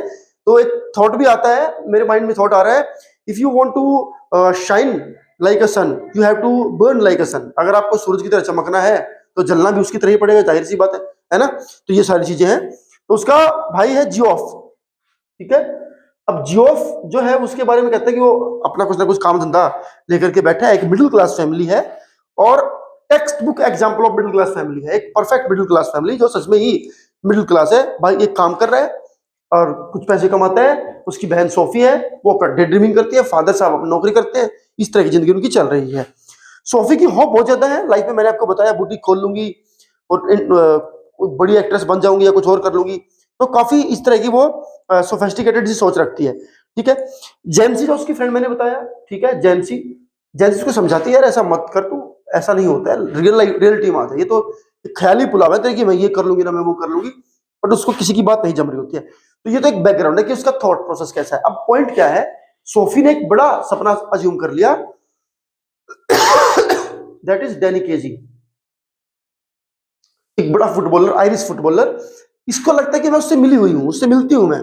इसको लगता है कि मैं कहीं से निकल रही थी, वो दुकान से बाहर निकला, मेरी उस आमना सामना हुआ, उसने मेरी आंखों में देखा, मैंने उसकी आंखों में देखा। तो ये सब बातें करते। जब उससे कोई पूछता है कि बता फिर ऑटोग्राफ वगैरह कुछ तो नहीं होता, तो फिर ये बात बनाती कि नहीं, वो ना मेरे पास पेन कागज था ना उसके पास पेन कागज था, तो ऑटोग्राफ में कहां से ले। तो एक सपना जिसने देखा है, इस सपने के इर्द गिर्द ये पूरी कहानी घूमती है। जो उसके घर वालों को पता लगता है तो और समस्या। जब जियोफ को बताती है तो जियोफ अपने दोस्त को बताता है, उसका दोस्त अपनी बहन जेंसी को बताता है, तो ये बात एक सर्कुलेट होती है। और इसके पास जब बात आती है तो ये डिनाइल में रहती है कि नहीं मैं मिली हूं उससे। और इवन ये एक स्टेप और भी आगे जाती है, जब ये मैच भी देख के आ रहे होते तो इसकी जो एस्पिरेशन है, एम्बिशन है, जो डे ड्रीमिंग की जो कैपेसिटी है वो और एनलार्ज होती है। इन्होंने मैच देखा, मैच में डैनी कैसी देखा, उसके बाद तो इसको बिल्कुल लगा कि ये तो मेरा ही बॉयफ्रेंड है और इससे मेरी बात होती है, सारी चीजें तमाम चीजें इसने अज्यूम कर ली। और एक दिन ये यहाँ तक पहुंची कि इसने बताया कि मैं उनसे मिलने वाली हूँ, और घर से मिलने की और निकल भी पड़ती है। एक्चुअलिटी में डैनी केजी इसको जानता था कि नहीं है, और ये निकल पड़ती कि वो मेरे से मिलेगा। ये जाकर के गार्डन में बैठती है स्टूल के ऊपर, सी वॉज वेटिंग कि डैनी केजी आएगा, घोड़े पर बैठ के आएगा, मुझे प्रपोज करेगा, ये तमाम चीजें इसके दिमाग में चल रही है। But at the same moment reality यही थी कि ऐसा कुछ नहीं होने वाला है। बहुत देर तक बैठ के आई और कहानी खत्म होती है तो इसमें एक पॉइंट यहां पर ऐड कर रखा कि जब वो नहीं आया तो भी ये डिनाइल में रही, उसी सिग्मा में रहेगी नहीं। उसने अपने आप को फिर से मैनिपुलेट किया कि वो आ तो जाता पर उसके पास काम था, बेचारे को बहुत काम करना पड़ गया होगा इसलिए वो नहीं आया। अब भी वो रियलिटी को नहीं जो है वो एक्सेप्ट कर रही है। तो ये कहानी के अंदर दिखा रखा है। और कहानी के अंदर रियलिटी और इमेजिनेशन के बीच में एक जो पॉइंट है वो भी समझाने की कोशिश करिए कि we have to be in reality, because ultimately reality is the reality, imagination can't be reality, है ना। तो ये सब चीजें इसके अंदर बता रखी है। तो भाई दुनिया में ऐसे लोग भी हैं, आपको नहीं बनना है सोफी की तरह, तो इस सबके कई बार पेपर में आता है कि भाई क्या नुकसान होते हैं डे ड्रीमिंग के, तो ऑब्वियसली होते हैं। कभी ना कभी आपको रियलिटी का पता लगता है, आपका हार्ट ब्रेक भी होता है, आपको तकलीफ होती है, तमाम चीजें हैं। हाँ, हीरो वर्शिप होती है, भाई आप किसी के फैन हो सकते हो, हम टीवी में कोई चीज देखते हैं, आप हो सकता है आपको अच्छा लगे उसमें, तो but it can't be at that level कि आपको वो दिखे आ गया मेरे पास। भले ही टीवी में, हम टीवी चला रखा है हमने, वो टीवी में हमने कोई एक्टर देखा, एक्ट्रेस देखा, हमें लग रहा है कि ये बड़ा अच्छा है, ये इससे काश हम मिलेंगे, ये करें वो करें, बट हमें उस लेवल को नहीं टच करना चाहिए। We should not touch that level की we start imagining those points की, आ गया वो तो आ गया मेरे पास ही बैठा है, साथ में फिल्म देख, ऐसा नहीं होना चाहिए। तो we have to be in reality. तो रियलिटी हम तभी अपना पाएंगे, तब उस इमेजिनेशन को छोड़ना पड़ेगा, जाहिर सी बात है। और उसको छोड़ने के लिए आपको एक फोकस सेट करना पड़ेगा अपना, ये लाइफ में जो करना है, जैसे करना है, उसके लिए क्या करना चाहिए, क्या उसका रास्ता है। जब आप उस रास्ते को जान लेते हैं, समझ लेते हैं, तो आपकी इमेजिनेशन कम होती चली जाएगी, आप रियलिटी में एंटर करते जो है वो चले जाएंगे। तो ये सब चीजें हैं, ठीक है। तो इस कहानी के अंदर पोएम पे आते हैं प्यारे बच्चों, माई मदर एट 66। उसके बाद पोएम आती है माई मदर एट 66, ठीक है। चलिए, माई मदर एट 66, कमला दास की पोएम, इंपोर्टेंट पोएम है माई मदर एट 66। एक बार सभी पोएम के बारे में बता देता हूं मैं, ठीक है। माई मदर एट 66 पोएम के अंदर एक फियर दिखा रखा है कि अपनी माताजी को वो लॉस कर देगी, ठीक है। उसकी जो मदर है उसके बारे में ये पोएम है। उसको लगता है कि मेरी मदर अब कुछ दिनों बाद में छोड़कर चली जाएंगी। जब वो एयरपोर्ट पर जा रहे थे अपने घर से, तो गाड़ी में दोनों माँ बेटी साथ में बैठी हुई थी, तो अपनी मम्मी के चेहरे को देख के उसको लगता है कि मेरी मदर का चेहरा बिल्कुल डल मून की तरह है। तो उसको फियर वापस उसको याद आता है कि अब एक ना एक दिन मैं, अब now I am going to lose my mother one day. See 66 does not mean कि वो रियलिटी में 66 साल की नहीं, ऐसा नहीं है। मीन्स के old age, this symbol old age, और सभी को मरना एक ना एक दिन, नो डाउट, इस बात को दोहराया नहीं है। लेकिन अपनों से बिछड़ने का जो एक तकलीफ होती है, वो इसके अंदर दिखा रखी है कि कैसे वो उस पेन को फील करती है, कैसे उसे ओवरकम करती है।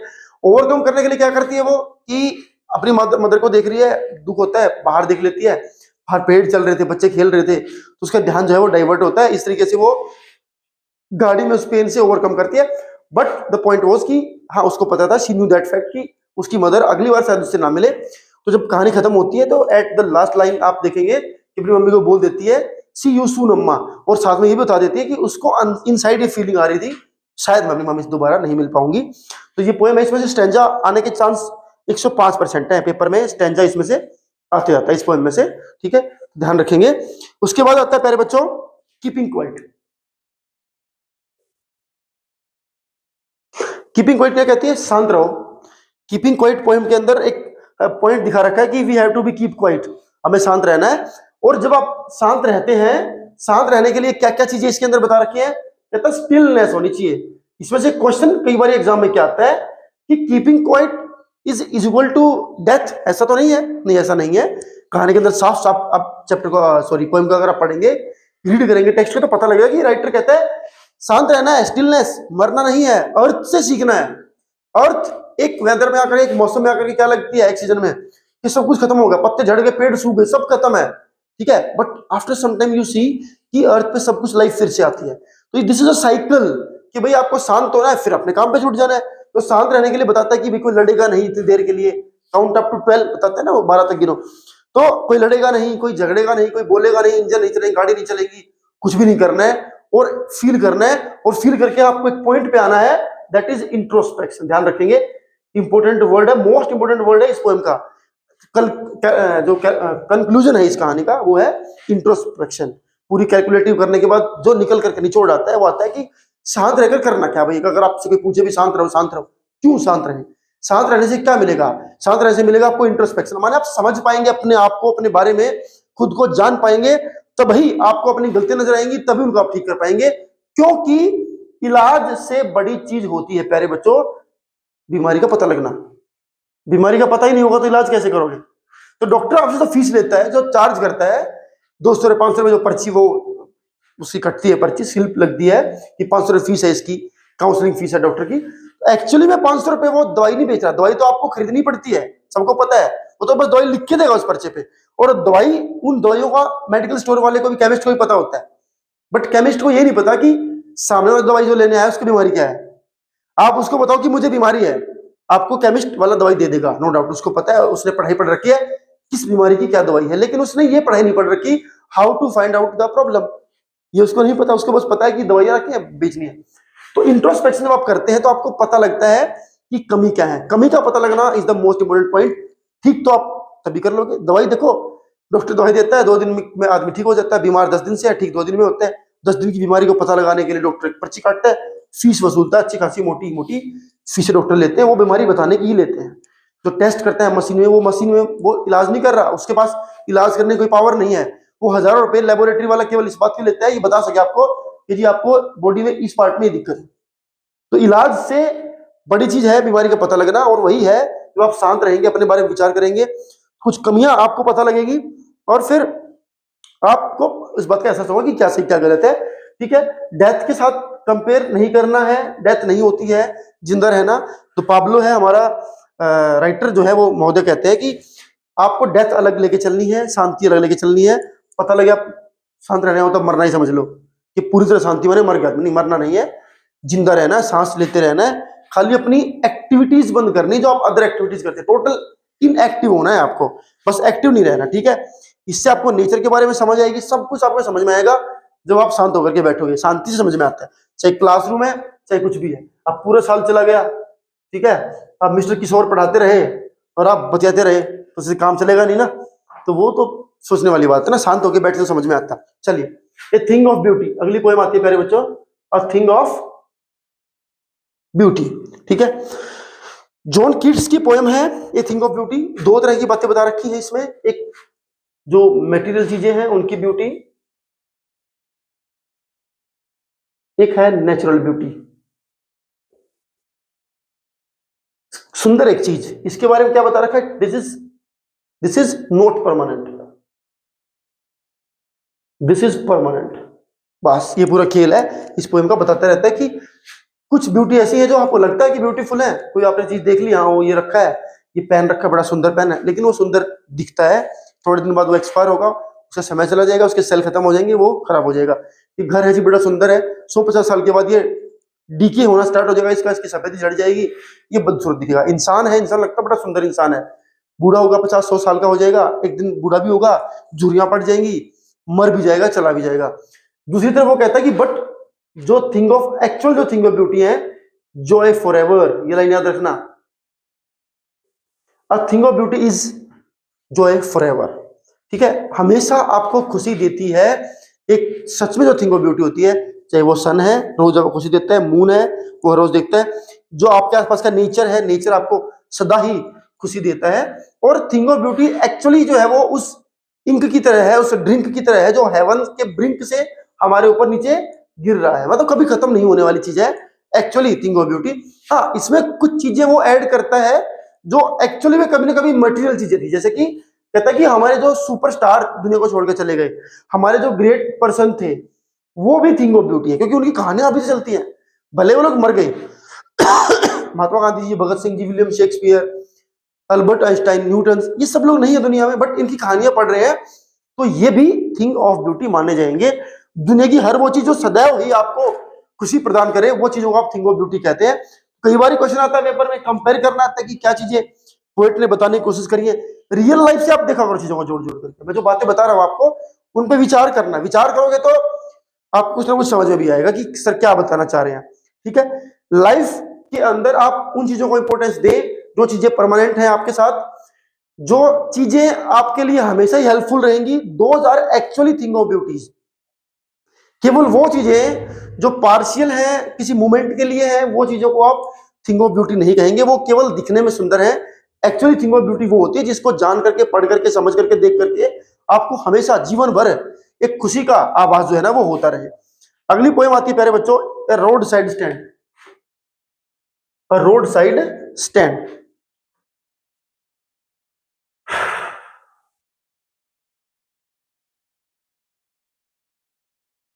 Road side stand. ठीक है, रॉबर्ट फ्रॉस्ट की पोएम है, सुंदर पोएम लिखते हैं।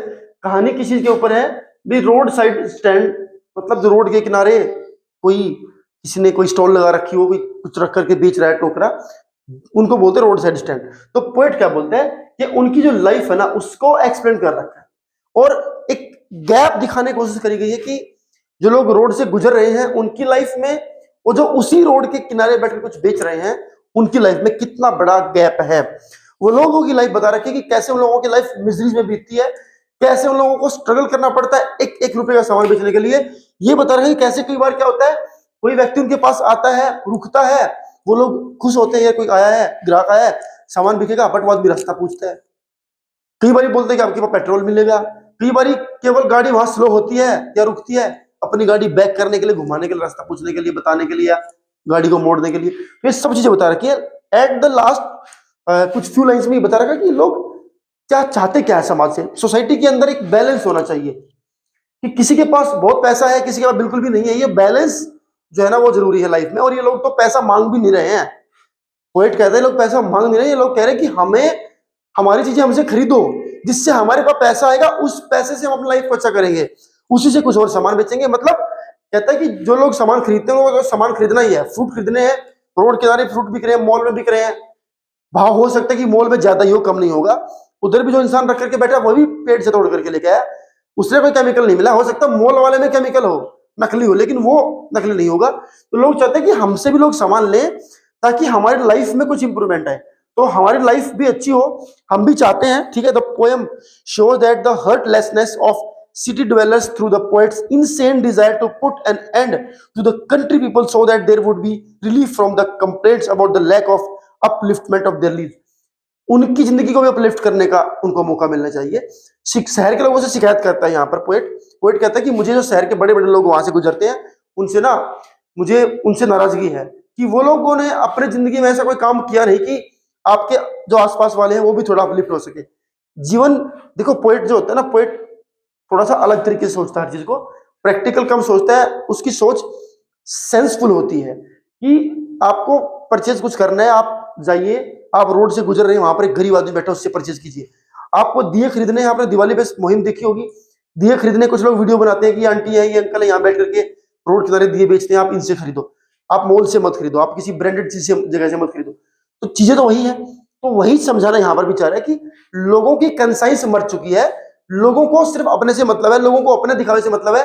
अगर हमारे पैसे से किसी का काम चलता है या हमारे पैसे से किसी की लाइफ अच्छी होती है तो हम कदापि वो काम करना नहीं चाहेंगे। यही इस कहानी में जो है पोएट को लोगों से शिकायत भी है कि लोग इमोशन लेस हो चुके हैं। ठीक है, अगली पॉइंट आती है प्यारे बच्चों, आंट जेनिफर टाइगर।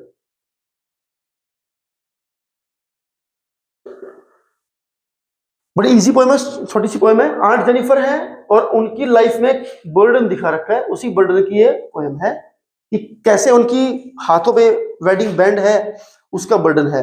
माने रिलेशनशिप्स का बर्डन कैसे होता है वो इसमें दिखाने की कोशिश करी गई है। इसके अंदर मेल डोमिनेटेड सोसाइटी के ऊपर भी सटायर किया गया है। मेल डोमिनेटेड सोसाइटी हमारी कैसे फीमेल्स को ग्रो नहीं करने देती, चाहती नहीं आगे बढ़े। वो एक जो फीलिंग होती है कि महिला के ऊपर सदैव ही एक दबाव रहेगा कि आप पत्नी हो, आप वाइफ हो, आप महिला हो, आप वुमेन हो, आप लेडी हो, तो आपको ऐसे रहना है, आपको वैसे रहना है, आपको घर के काम करना है, आपको ये करना है। तो ये जो एक कंपैरिजन है वो दिखा रखा है कि सोसाइटी के अंदर बैलेंस कैसे आएगा, सोसाइटी के अंदर कैसे आप चीजों को ठीक करोगे, कैसे आप सबको ये फील कराओगे कि आप भी इसी समाज का हिस्सा हो, आपके पास वो सब राइट है जो आपके हस्बैंड के पास है। तो वो सब चीजें इसके अंदर बता रखी हैं। और बता रखा है कैसे जब वो लेडी मर भी जाती है, आंटी जब मर भी जाती है, तो भी उनके ऊपर बर्डन शो हो रहा है, दिख रहा है कि अब भी बेचारी उस दबाव में है। वो दबाव किस चीज का है? वो दबाव है उनके रिलेशनशिप का दबाव। तो ये इस पोएम की थीम थी कि कैसे the poem deals with the pathetic condition of married women all over the world. महिलाएं जो शादीशुदा हैं उनका जीवन कितना दयनीय होता है, क्योंकि ये पोएम कई साल पहले की, तो उस जमाने की बात वो कर रहे हैं। आजकल तो महिलाएं हैं, ठीक है ना। तो aunt Jennifer is a symbol of all married women who are suffering at the oppressive hand of a patriarchal society। Male dominated society का जो दबाव है, उस दबाव को झेलने वाली ये महिला आंट जेनिफर, ये उन सब महिलाओं को रिप्रेजेंट करती है जिनके साथ ये सेम हादसे होते हैं। और ये सभी उन महिलाओं को भी यहाँ पर शो, उन सब का सिंबल है जो दुनिया में अपने जीवन से परेशान है। ऐसी महिलाएं जिनके ऊपर कोई बर्डन है, फैमिली प्रेशर है, उनके हस्बैंड का प्रेशर है, उन सभी महिलाओं को ये शो कर रही है, इस पोएम के थ्रू हम सबको बताने की कोशिश करी जा रही है। और इसमें टाइगर्स के थ्रू ये कंपैरिजन बताया गया कि जो आंट जेनिफर और टाइगर बनाती हैं, उनके टाइगर बोल्ड है, ब्रेव है, डरते नहीं किसी से, लेकिन ऑन द अदर हैंड जिसने वो टाइगर बनाए वो सबसे डरती है। जिस उंगली ने वो टाइगर बनाए वो उंगलियां कांप रही हैं, लेकिन वो टाइगर लग रहा है कि सबको खा जाएंगे मार करके। तो ये कंपैरिजन भी इसमें जो है वो शो करने की कोशिश करी गई है कि कैसे किन कंडीशंस में रह रही है हमारी आंट जेनिफर। ठीक है, तो ये तो थी एक बुक। अब आते हैं सेकंड बुक पे, द थर्ड लेवल और द टाइगर किंग का लिंक मैं नीचे डाल रहा हूं। ठीक है, वहां से जाकर के पढ़ लेना। डिटेल वीडियो हमने इसकी डिस्कस करी है, अभी हाल ही में डिस्कस करी 2 दिन पहले। ठीक है कि कैसे टाइम ट्रेवल का एक इंसिडेंट आता है द थर्ड लेवल में। चार्ली कैसे सब कुछ इमेजिन करता है सोफी की तरह, और उसको भी जो चीजें पसंद आती है उसने खुद को वही इमेजिन करना शुरू कर दिया। लगा उसको कि रास्ता हो सकता है इस जगह से भागने का, तो रास्ता उसने इमेजिन करना शुरू कर दिया, एक थर्ड लेवल इमेजिन करना शुरू कर दिया। हालांकि उसके दोस्त ने जब सब कुछ सुना कितना अच्छा अच्छा अच्छा है, उसने भी उसी अच्छाई में खुद को इमेजिन करना शुरू कर लिया। तो ये एक टाइम ट्रेवल की स्टोरी है। एक्सरसाइज वाले क्वेश्चन पढ़ करके जाए, अलग से एक्स्ट्रा क्वेश्चन करने की जरूरत नहीं है। अगला पॉइंट टाइगर किंग आता है। प्यारे बच्चों, टाइगर किंग उसी वीडियो का हिस्सा है। दोनों वीडियो एक ही में 30-35 मिनट की वीडियो होगी, आप देख लेना। आज के दिन आपको पढ़ना ही है, ऑब्वियस सी बात है। अब 2 दिन तो आपको पढ़ना ही पढ़ना है। ठीक है, हर हाल में पढ़ना है। ठीक है, तो उसमें बता रखा है कैसे टाइगर किंग की जो स्टोरी है, प्रोफेसी, टाइगर का 99 टाइगर्स को मारना, 100 टाइगर का उससे बदला लेना, वो तमाम चीजें डिटेल में डिस्कस कर रखी। किस तरह क्वेश्चन बनते हैं वो भी डिस्कस कर रखा। अगला चैप्टर आता है प्यारे बच्चों, journey to the end of the earth. Exam में बहुत ज्यादा क्वेश्चन नहीं आते हैं, शॉर्ट क्वेश्चन एक आध बार एक आता है। बता दे रहा हूं कि क्या चैप्टर है ये। बेसिकली जो राइटर है ये उसका अपना खुद का एक्सपीरियंस है, ईशानी दोषी। एक प्रोग्राम चलाया था उन्होंने, वो मतलब उन्होंने चलाया, वो हिस्सा जिस प्रोग्राम का, द स्टूडेंट्स ऑन आइस। ठीक है, ये एक एक्सपीडिशन था, एक क्रू था जो अंटार्कटिका घूमने गया था। और ये टीम जो है 3 की पूरे 9 टाइम जोन को इन्होंने क्रॉस किया, 3 अलग अलग वाटर बॉडीज को भी क्रॉस किया, कई सारे इकोस्फीयर्स को, शिप्स को, कई जगह इन्होंने चेंज करी, और लास्ट में पहुंचते हैं लैंड ऑफ वंडर अंटार्कटिका। ठीक है, अंटार्कटिका पहुंचते हैं और वहां जाकर के चीजों को समझने की कोशिश करते हैं, हमें इंपोर्टेंस समझाते हैं, वहां के जो सिस्टम है, इकोलॉजिकल सिस्टम है, वहां की जो बायोडाइवर्सिटी उसके बारे में बात करते हैं, वहां की ब्यूटी के बारे में बात करते हैं, तमाम चीजें वो हमें समझाते हैं अपने ही से। ठीक है, चैप्टर के अंदर। और a visit to Antarctica around with Gondwana once excited, कि कैसे दुनिया पहले कैसे थी। अंटार्कटिका का देखो, आज भी अंटार्कटिका को आप देखेंगे तो पूरी दुनिया से मेन लैंड से कटा हुआ है, बिल्कुल ही ऊपर सब लोग रहते हैं, इधर कोई रहता नहीं है, और इधर रहने के लिए किसी को परमिशन भी नहीं है। सभी कंट्रीज में ये परमिशन है, ये फ्री जोन है सभी के लिए। सभी कंट्रीज को परमिशन है कि आप आकर के यहाँ पे कोई एक्सपेरिमेंट कर सकते हैं। एक्सपेरिमेंट से मेरा मतलब है नॉर्मल वाला एक्सपेरिमेंट, कि जानने की कोशिश कर सकते हैं लाइफ कैसी है, वहां को समझ सकते हैं। वहां पर आप कोई न्यूक्लियर एक्सपेरिमेंट नहीं कर सकते कि आपने वहां परमाणु जाकर के छोड़ दिया, टेस्टिंग कर ली, ऐसा कुछ नहीं कर सकते। ऐसा कोई काम नहीं करना जिससे वहां की जो डाइवर्सिटी है उसके ऊपर इफेक्ट पड़े, ऐसा कुछ नहीं करना। किसी भी कंट्री को राइट नहीं है, क्योंकि यहाँ कोई इंसान तो रहता नहीं है तो ये कहते जी तो हमारा महाद्वीप है। जैसे यूरोप वाले बोले यूरोपियंस का है जी, एशिया वाले बोले जी एशियंस का, अमेरिका अमेरिकन का। यहाँ तो कोई रहता ही नहीं है। यहाँ तो थोड़े बहुत मछलियां रहते हैं, थोड़े बहुत वहां के पशु रहते हैं, कुछ पक्षी रहते हैं, इसके अलावा तो वहां ग्रीनरी भी नहीं है, पेड़ पौधे भी नहीं है। लेकिन वहां पे सब लोग जाते हैं लाइफ की कहानी को समझने के लिए, कि एक समय में दुनिया कैसी थी, जब दुनिया पूरी अटैच थी, that was known as Gondwana land. तो तब से लेकर के जो जितने इवोल्यूशंस हुए हैं वो सभी इवोल्यूशंस वहां पर फ्लोरा फोना से लेकर के सब चीजें इस कहानी के अंदर राइटर ने बताने की कोशिश करी है, कि जिसको लाइफ समझनी है वो यहाँ पे आए, देखे कि अर्थ पहले कैसी थी। उसके बाद वो धीरे धीरे इस पॉइंट पर भी आती है कि हम कैसे ग्लोबल वार्मिंग से अपनी अर्थ को डीके कर रहे हैं।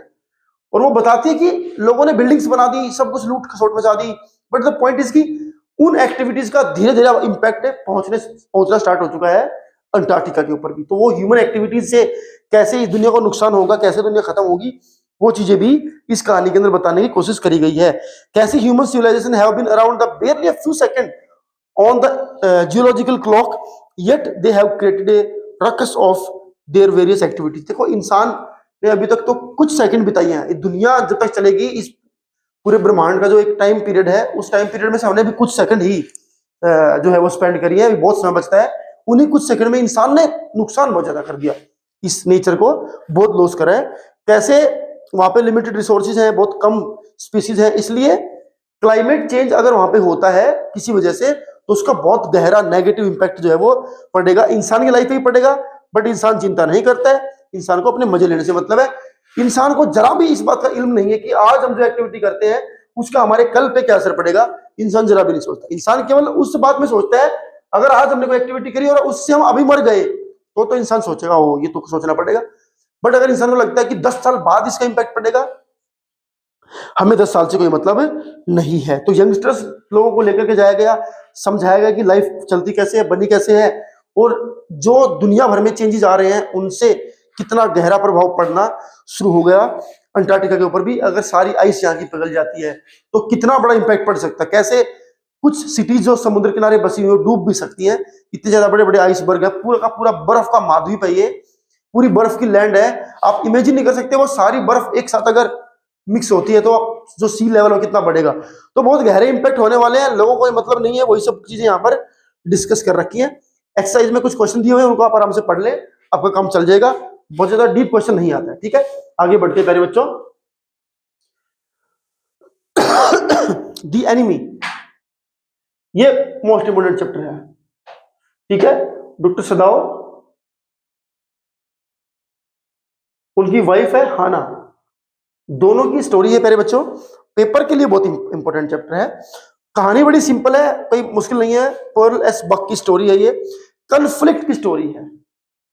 पूरी कहानी किस पे चलती है, कन्फ्लिक्ट पे चलती है, द्वंद्व।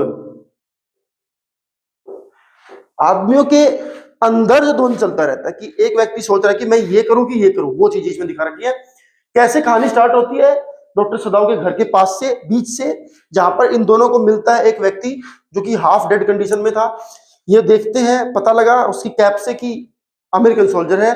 वॉर चल रहा था अमेरिका का और जापान का, तो जापानीज के लिए अमेरिकन जो है वो एनिमी थे, इसीलिए कहानी का नाम एनिमी रखा, क्योंकि इन लोगों ने जिस व्यक्ति की हेल्प इस कहानी में करी है वो बेसिकली अमेरिकन था।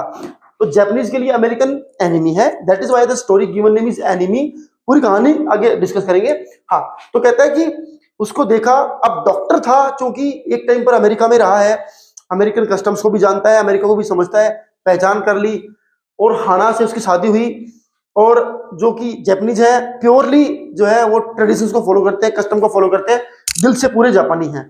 ठीक है, जापान बड़ा अच्छा देश है, लोग देशभक्ति की ज्यादा वहां पर भावना लोगों के अंदर है। ठीक है, तो बट डॉक्टर होने के नाते उसके मन में कंफ्लिक्ट आता है बार बार, फिर से कंफ्लिक्ट वर्ड यहाँ पे मैं कई बार आएगा कि इसका इलाज कर दूं, और अल्टीमेटली वो चूज करता है कि डॉक्टर हूं मैं, मेरा परम धर्म है किसी मरते इंसान को बचाना। घर लेकर के जाते हैं, उसके ट्रीटमेंट करते हैं, उसका ऑपरेशन करते हैं, उसकी सर्जरी करते हैं, इलाज करते हैं। नौकर लोग उनकी हेल्प नहीं करते हैं, इस खतरे में रहते हैं कि हम ये कर रहे हैं कहीं बाहर कुछ हो जाए तो। एक और कंफ्लिक्ट कि हम अगर ये करेंगे तो वो हो गया, तो वो हो गया, तो ये हो गया, तो माने हम इसका ट्रीटमेंट करेंगे, बाहर पता लगा तो जापानीज सरकार हमें अपने देश का देशद्रोही समझेगी, देशभक्त नहीं समझेगी, तो कुछ भी हमारे साथ हो सकता है।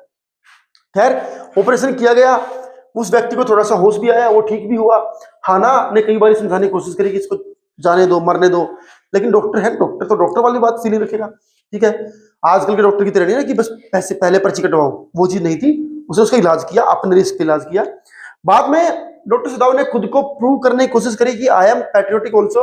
तो उसने जो जनरल था उसको बताया कि ऐसे ऐसे हमारे घर में एक एनिमी सोल्जर है और उसको हमने ऐसे रखा हुआ है। तो जनरल के लिए डॉक्टर सदाव की बहुत ज्यादा वैल्यू थी, क्योंकि ये मिलिट्री का डॉक्टर था, जनरल को बीमारी थी, कभी भी उसको डॉक्टर की जरूरत पड़ती थी, एंड ही थॉट कि ये डॉक्टर सबसे बेस्ट है, तो अदरवाइज वो उसको भी पनिश कर सकता था। तो डॉक्टर को एडवांटेज ये हुआ कि वो अच्छा डॉक्टर था, और जनरल ने कुछ कहा नहीं उसको और जाने दिया, और कहा कि यू डोंट वरी, मैं अपने असिस्टेंट्स जो है वो भेज दूंगा, अपने शार्प शूटर्स भेज दूंगा, बस तुम बैक डोर खुला रखना जी, और मेरा शार्प शूटर आएगा उसको किल करके चला जाएगा। डॉक्टर ने शाम को बैक डोर खुला रखा, बट कोई आया नहीं। नेक्स्ट डे उसको लगा कि हो सकता भूल गए हो, अगले दिन भी खुला रखा, तो 2-3 दिन कंटिन्यूसली ऐसा किया, लेकिन कोई आया नहीं। डॉक्टर को लगा कि अब ये ठीक हो गया, अब इसको बहुत दिन तक यहाँ रखना खतरे से खाली नहीं होगा। तो उसने कुछ सामान परचेज किया, कुछ एसेंशियल चीजें जो है वो गुड्स, जैसे टॉर्च है या कुछ खाने का सामान है, कुछ चीजें पैकेट्स हैं, वो चीजें परचेज करी, और एक बोट में बैठा करके उस अमेरिकन को भेज दिया और कहा कि आप उस आइलैंड पे सामने वाले पे जाएंगे, वहां पे कुछ कोरियन बोट मिलेंगी, उनकी हेल्प से आप वहां से रवाना हो सकते हो, बच सकते जा सकते हो। और ये टॉर्च बताया कि ऐसे ऐसे अगर आपको कोई दिक्कत हो तो आप ऐसे फ्लैश करना, वो सब बात उसको समझा दी। और फूड खत्म हुए तो आप फ्लैश कर देना। लेकिन उसने उसको भेज दिया, बाद में कोई फ्लैश लाइट नहीं आई, इट मीन्स कि वो वहां से बच करके भाग गया।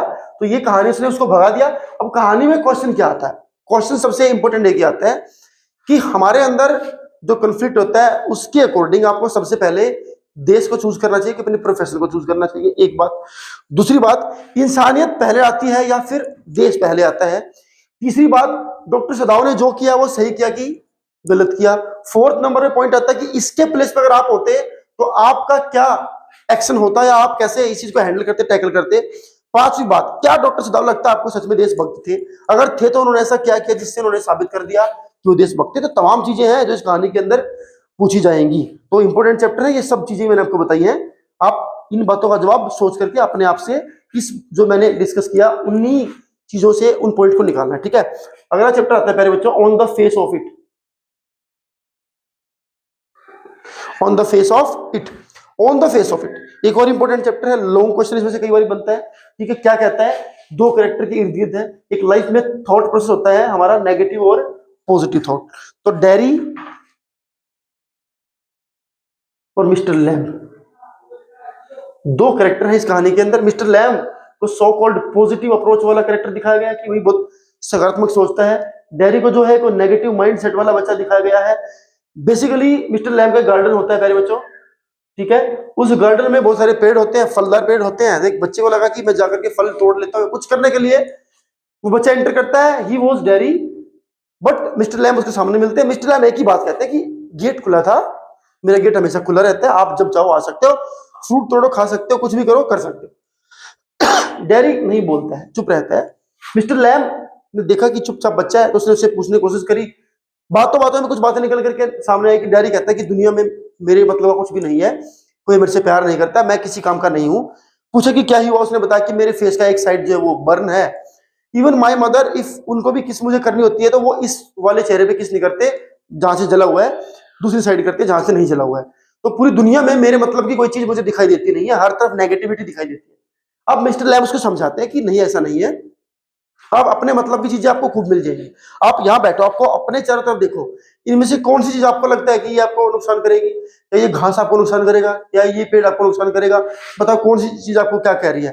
कुछ इंसान है तो कुछ बोलते हैं ना, उन छोड़ो इंसानों को, उनसे मतलब ही मत रखो, इधर से सुनो इधर से निकाल दो, अपने आप को पॉजिटिव रखना है। तो आप उन चीजों में मन लगाओ जो आपके काम की है। आप नेचर में मन लगाओ, आप फूलों को देखो, आप घास फूस को देखो, कीड़े मकोड़े को देखो, मधुमक्खी को देखो, ये भी तो जिंदा है, इनके भी दुनिया पूरे मतलब की नहीं है, लेकिन ये भी तो खुश है, ये सब अपना अपना काम कर रहे हैं, तो तुम क्यों नहीं कर सकते? मिस्टर लैम उसको अपना एग्जांपल देते हैं। अब मुझे देख लो आप, मेरा एक पैर जो है कट गया था, आर्मी में जो है बुलेट लगी और उसके बाद एक ब्लास्ट हुआ और मुझे अपना पैर खोना पड़ा, but in spite of that मैं खुश हूं, मैं हैप्पी हूं। बच्चे मुझे चिढ़ाते हैं, लैमी लैम बोलते हैं, उसके बावजूद भी मैं खुश हूं। तो खुश रहना तो इंसान के ऊपर है, वो दोष नहीं मर सकता किसी सर्कमस्टांस के ऊपर। इसलिए मैं दुखी हूं क्योंकि वो दुख उसकी अपनी खुशी से ऊपर कभी नहीं होना चाहिए। यही बात मिस्टर लैम ने डेरी को समझाने की कोशिश करी। बहुत समझाने के बाद उसको समझ में भी आया। मिस्टर लैम ने कहा तू मेरे पास आया कर, यहाँ पे तू खेला कूदा कर, सारी चीजें। डेरी ने प्रॉमिस किया अभी मुझे जाना पड़ेगा, but I will definitely come. घर जाता है, अपनी मदर को बताता है, मदर मना कर देती है, नहीं जाना, ये दुनिया सच में तेरे किसी काम की नहीं बेटा, सब लोग तेरे को सिंपैथी देंगे बस, कोई तेरे से प्यार नहीं कर सकता, कोई तेरे से मोहब्बत नहीं कर सकता, कोई तुझसे लाड प्यार नहीं कर सकता। लेकिन मिस्टर लैम की बातें इतनी ज्यादा इंपैक्टफुल थी डेरी के माइंड पे, तो डेरी लड़ झगड़ करके अपनी माँ से और मिस्टर लैम से मिलने आता है। बट अनफॉर्चुनेटली मिस्टर लैम पेड़ पर थे, कुछ फ्रूट तोड़ रहे थे, उनका पैर फिसला और वो फिसल करके नीचे गिरते हैं और नीचे गिरते उनकी डेथ हो जाती है। बच्चा करके बोलता है मिस्टर लैम को कि मैं वापस आया हूं, उठो। लेकिन कहानी यहां पर खत्म कर दी जाती है।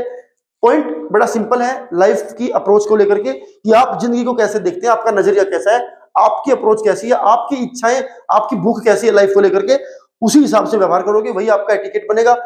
और वैसा ही आपकी जो सोचने समझने की जो कैपेसिटी है वो भी कुछ ना कुछ वैसे डेवलप होगी, जैसा आप सोचोगे विचार करोगे वैसा ही सब कुछ आपका बनता चला जाएगा, वेदर इट इज पॉजिटिव और नेगेटिव। तो यही कहानी है हमारी, और इसी के ऊपर हमेशा क्वेश्चन आता है, अप्रोच को लेकर के क्वेश्चन आता है।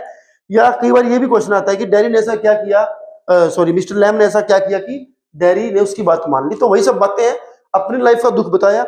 एक दुखी इंसान को आप अपनी खुशियां बताओ कि दुखी हो जाएगा। कोई दुखी है उसका हाथ टूटा हुआ, आप उसको बताओ देखो मेरे दोनों टूटे हुए, खुश हो जाएगा। आपके भले नहीं टूटे हुए या टूटे भी हुए हो, लेकिन एक तरीका है सामने वाले के अंदर उस पॉजिटिविटी को लेकर के आने का कि देख बेटा तेरी एक टांग टूटी है, मेरे तो कुछ भी नहीं है, मैं फिर भी खुश हूं। तो उस इंसान को लगता है कि यार मैं भी ठीक हो सकता हूं, है ना, जब ये खुश है तो मैं भी क्यों खुश क्यों नहीं। दुनिया में कितना गम है, मेरा गम कितना कम है। जब लोगों का गम देखा तो मैं अपना गम भूल गया। तो वो वाला केस इस पूरी कहानी के अंदर चलता है। तो ये आपको देखना है। अगला चैप्टर आता है प्यारे बच्चों, लास्ट चैप्टर है सिलेबस का, memories of childhood.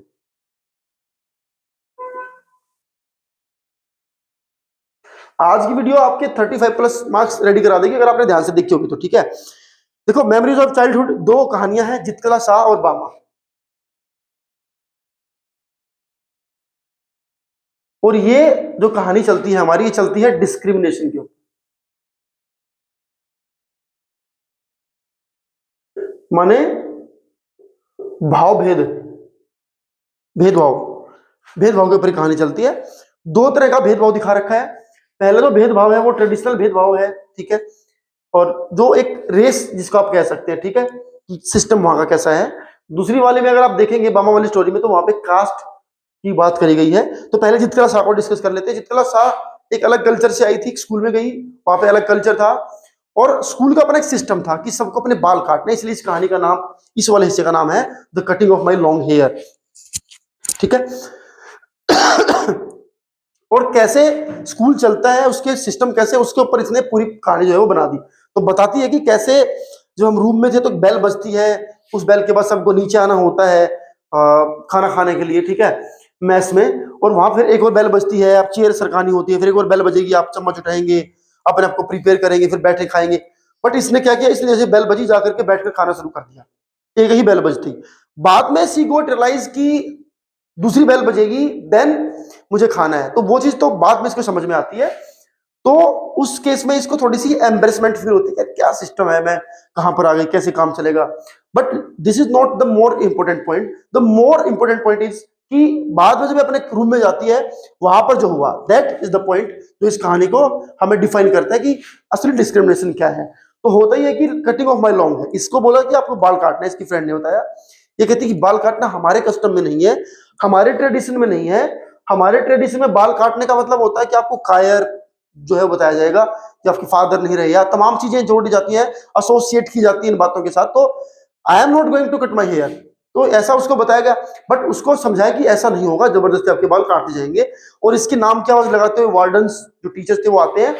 And the point was guys कि इसको लगा कि मैं छुप जाऊंगी, बच जाऊंगी और मैं काम चल जाएगा, और ये बच नहीं पाती है। अल्टीमेटली ये जब बेड के नीचे छुप जाती है तो वहां से घसीट कर इसको लेकर जाया जाता है, एक चेयर पे इसको जबरदस्ती बांध दिया जाता है। इसके हाथ बंधे हुए थे, बच्ची रो रही थी, और जैसे किसी की रेस्पेक्ट खत्म कर दी जाती है, ठीक वैसे उसी वे में इसके बाल काटे जाते हैं। और उस टाइम पर इसको ऐसा लग रहा था कि जैसे कि बिल्कुल ही मुझे छीन लिया गया है मेरे से सब कुछ, वो वाली फीलिंग इसको आ रही थी।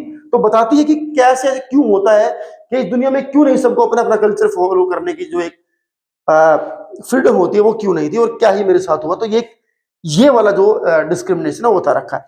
दूसरा बामा वाला डिस्क्रिमिनेशन क्या है, वो कास्ट बेस पर डिस्क्रिमिनेशन है, कि लोअर कास्ट और अपर कास्ट में आज से 50 साल पहले क्या चलता था। बताती है कि कैसे स्कूल से बच्ची आती है, खुश रहती है, कोई मतलब छोटे बच्चे को इतना मतलब नहीं होता कास्ट कस्टम का, थर्ड फोर्थ क्लास में। लेकिन जिंदगी के कुछ हिस्से ऐसे होते हैं, कुछ ऐसे मोमेंट आते हैं जो आपको रियलाइज करा देते हैं, ठीक है। तो रोज आती है, 10 मिनट का रास्ता आधे घंटे में तय करती है, खेलती कूदती। एक दिन कुछ स्ट्रेंज देख लिया, उससे सारा खेल बिगड़ गया। स्ट्रेंज क्या देखा कि इनकी गली का एक वृद्ध बूढ़ा आदमी, ओल्ड एज आदमी, उसने एक पैकेट पकड़ रखा है स्ट्रिंग से। एक नीचे पैकेट है, उसके ऊपर लपेट करके ऊपर एक धागा सा रस्सी सी बांध रखी है, दूर से उसको पकड़ा हुआ है और लेकर के जा रहा है। और जाकर के किसी लैंडलॉर्ड के पास गया, वो ऊंचे चबूतरे पर बैठा हुआ था, सामने उसकी मशीनें काम कर रही थी, तो कुछ और लोग भी काम कर रहे थे। उसने उसको पकड़ाया, उसे दूर से ऐसे पकड़ाया, उसने पैकेट खोला और उसके अंदर कुछ खाने का वड़ा पाव था, कुछ खाना उसने शुरू कर दिया वड़े को। अब यहाँ से बच्ची के मन में आया कि हुआ क्या, ये मतलब उसको सरप्राइज सा हुआ, सब कुछ अजीब लगा, बट उसको भी पता नहीं था कि एक्चुअली क्या है। घर गई गई तो अपने ब्रदर से पूछा, अन्ना से पूछा कि सब क्या था। अन्ना ने उसको समझाया कि ये डिस्क्रिमिनेशन है, यही होता है हम जैसे लोगों के साथ, हमारा इस दुनिया में कोई नहीं है। हमें अपने आप को ऊपर अगर उठाना है, हम चाहते हैं कि बराबरी हो, तो उसके लिए हमें एजुकेशन लेनी पड़ेगी, और वही एजुकेशन हमारी लाइफ में काम आती है। उसी से हम लोग इन लोगों के बराबर आ सकते हैं, समाज में एक पोजीशन हमें जो है वो मिलेगी।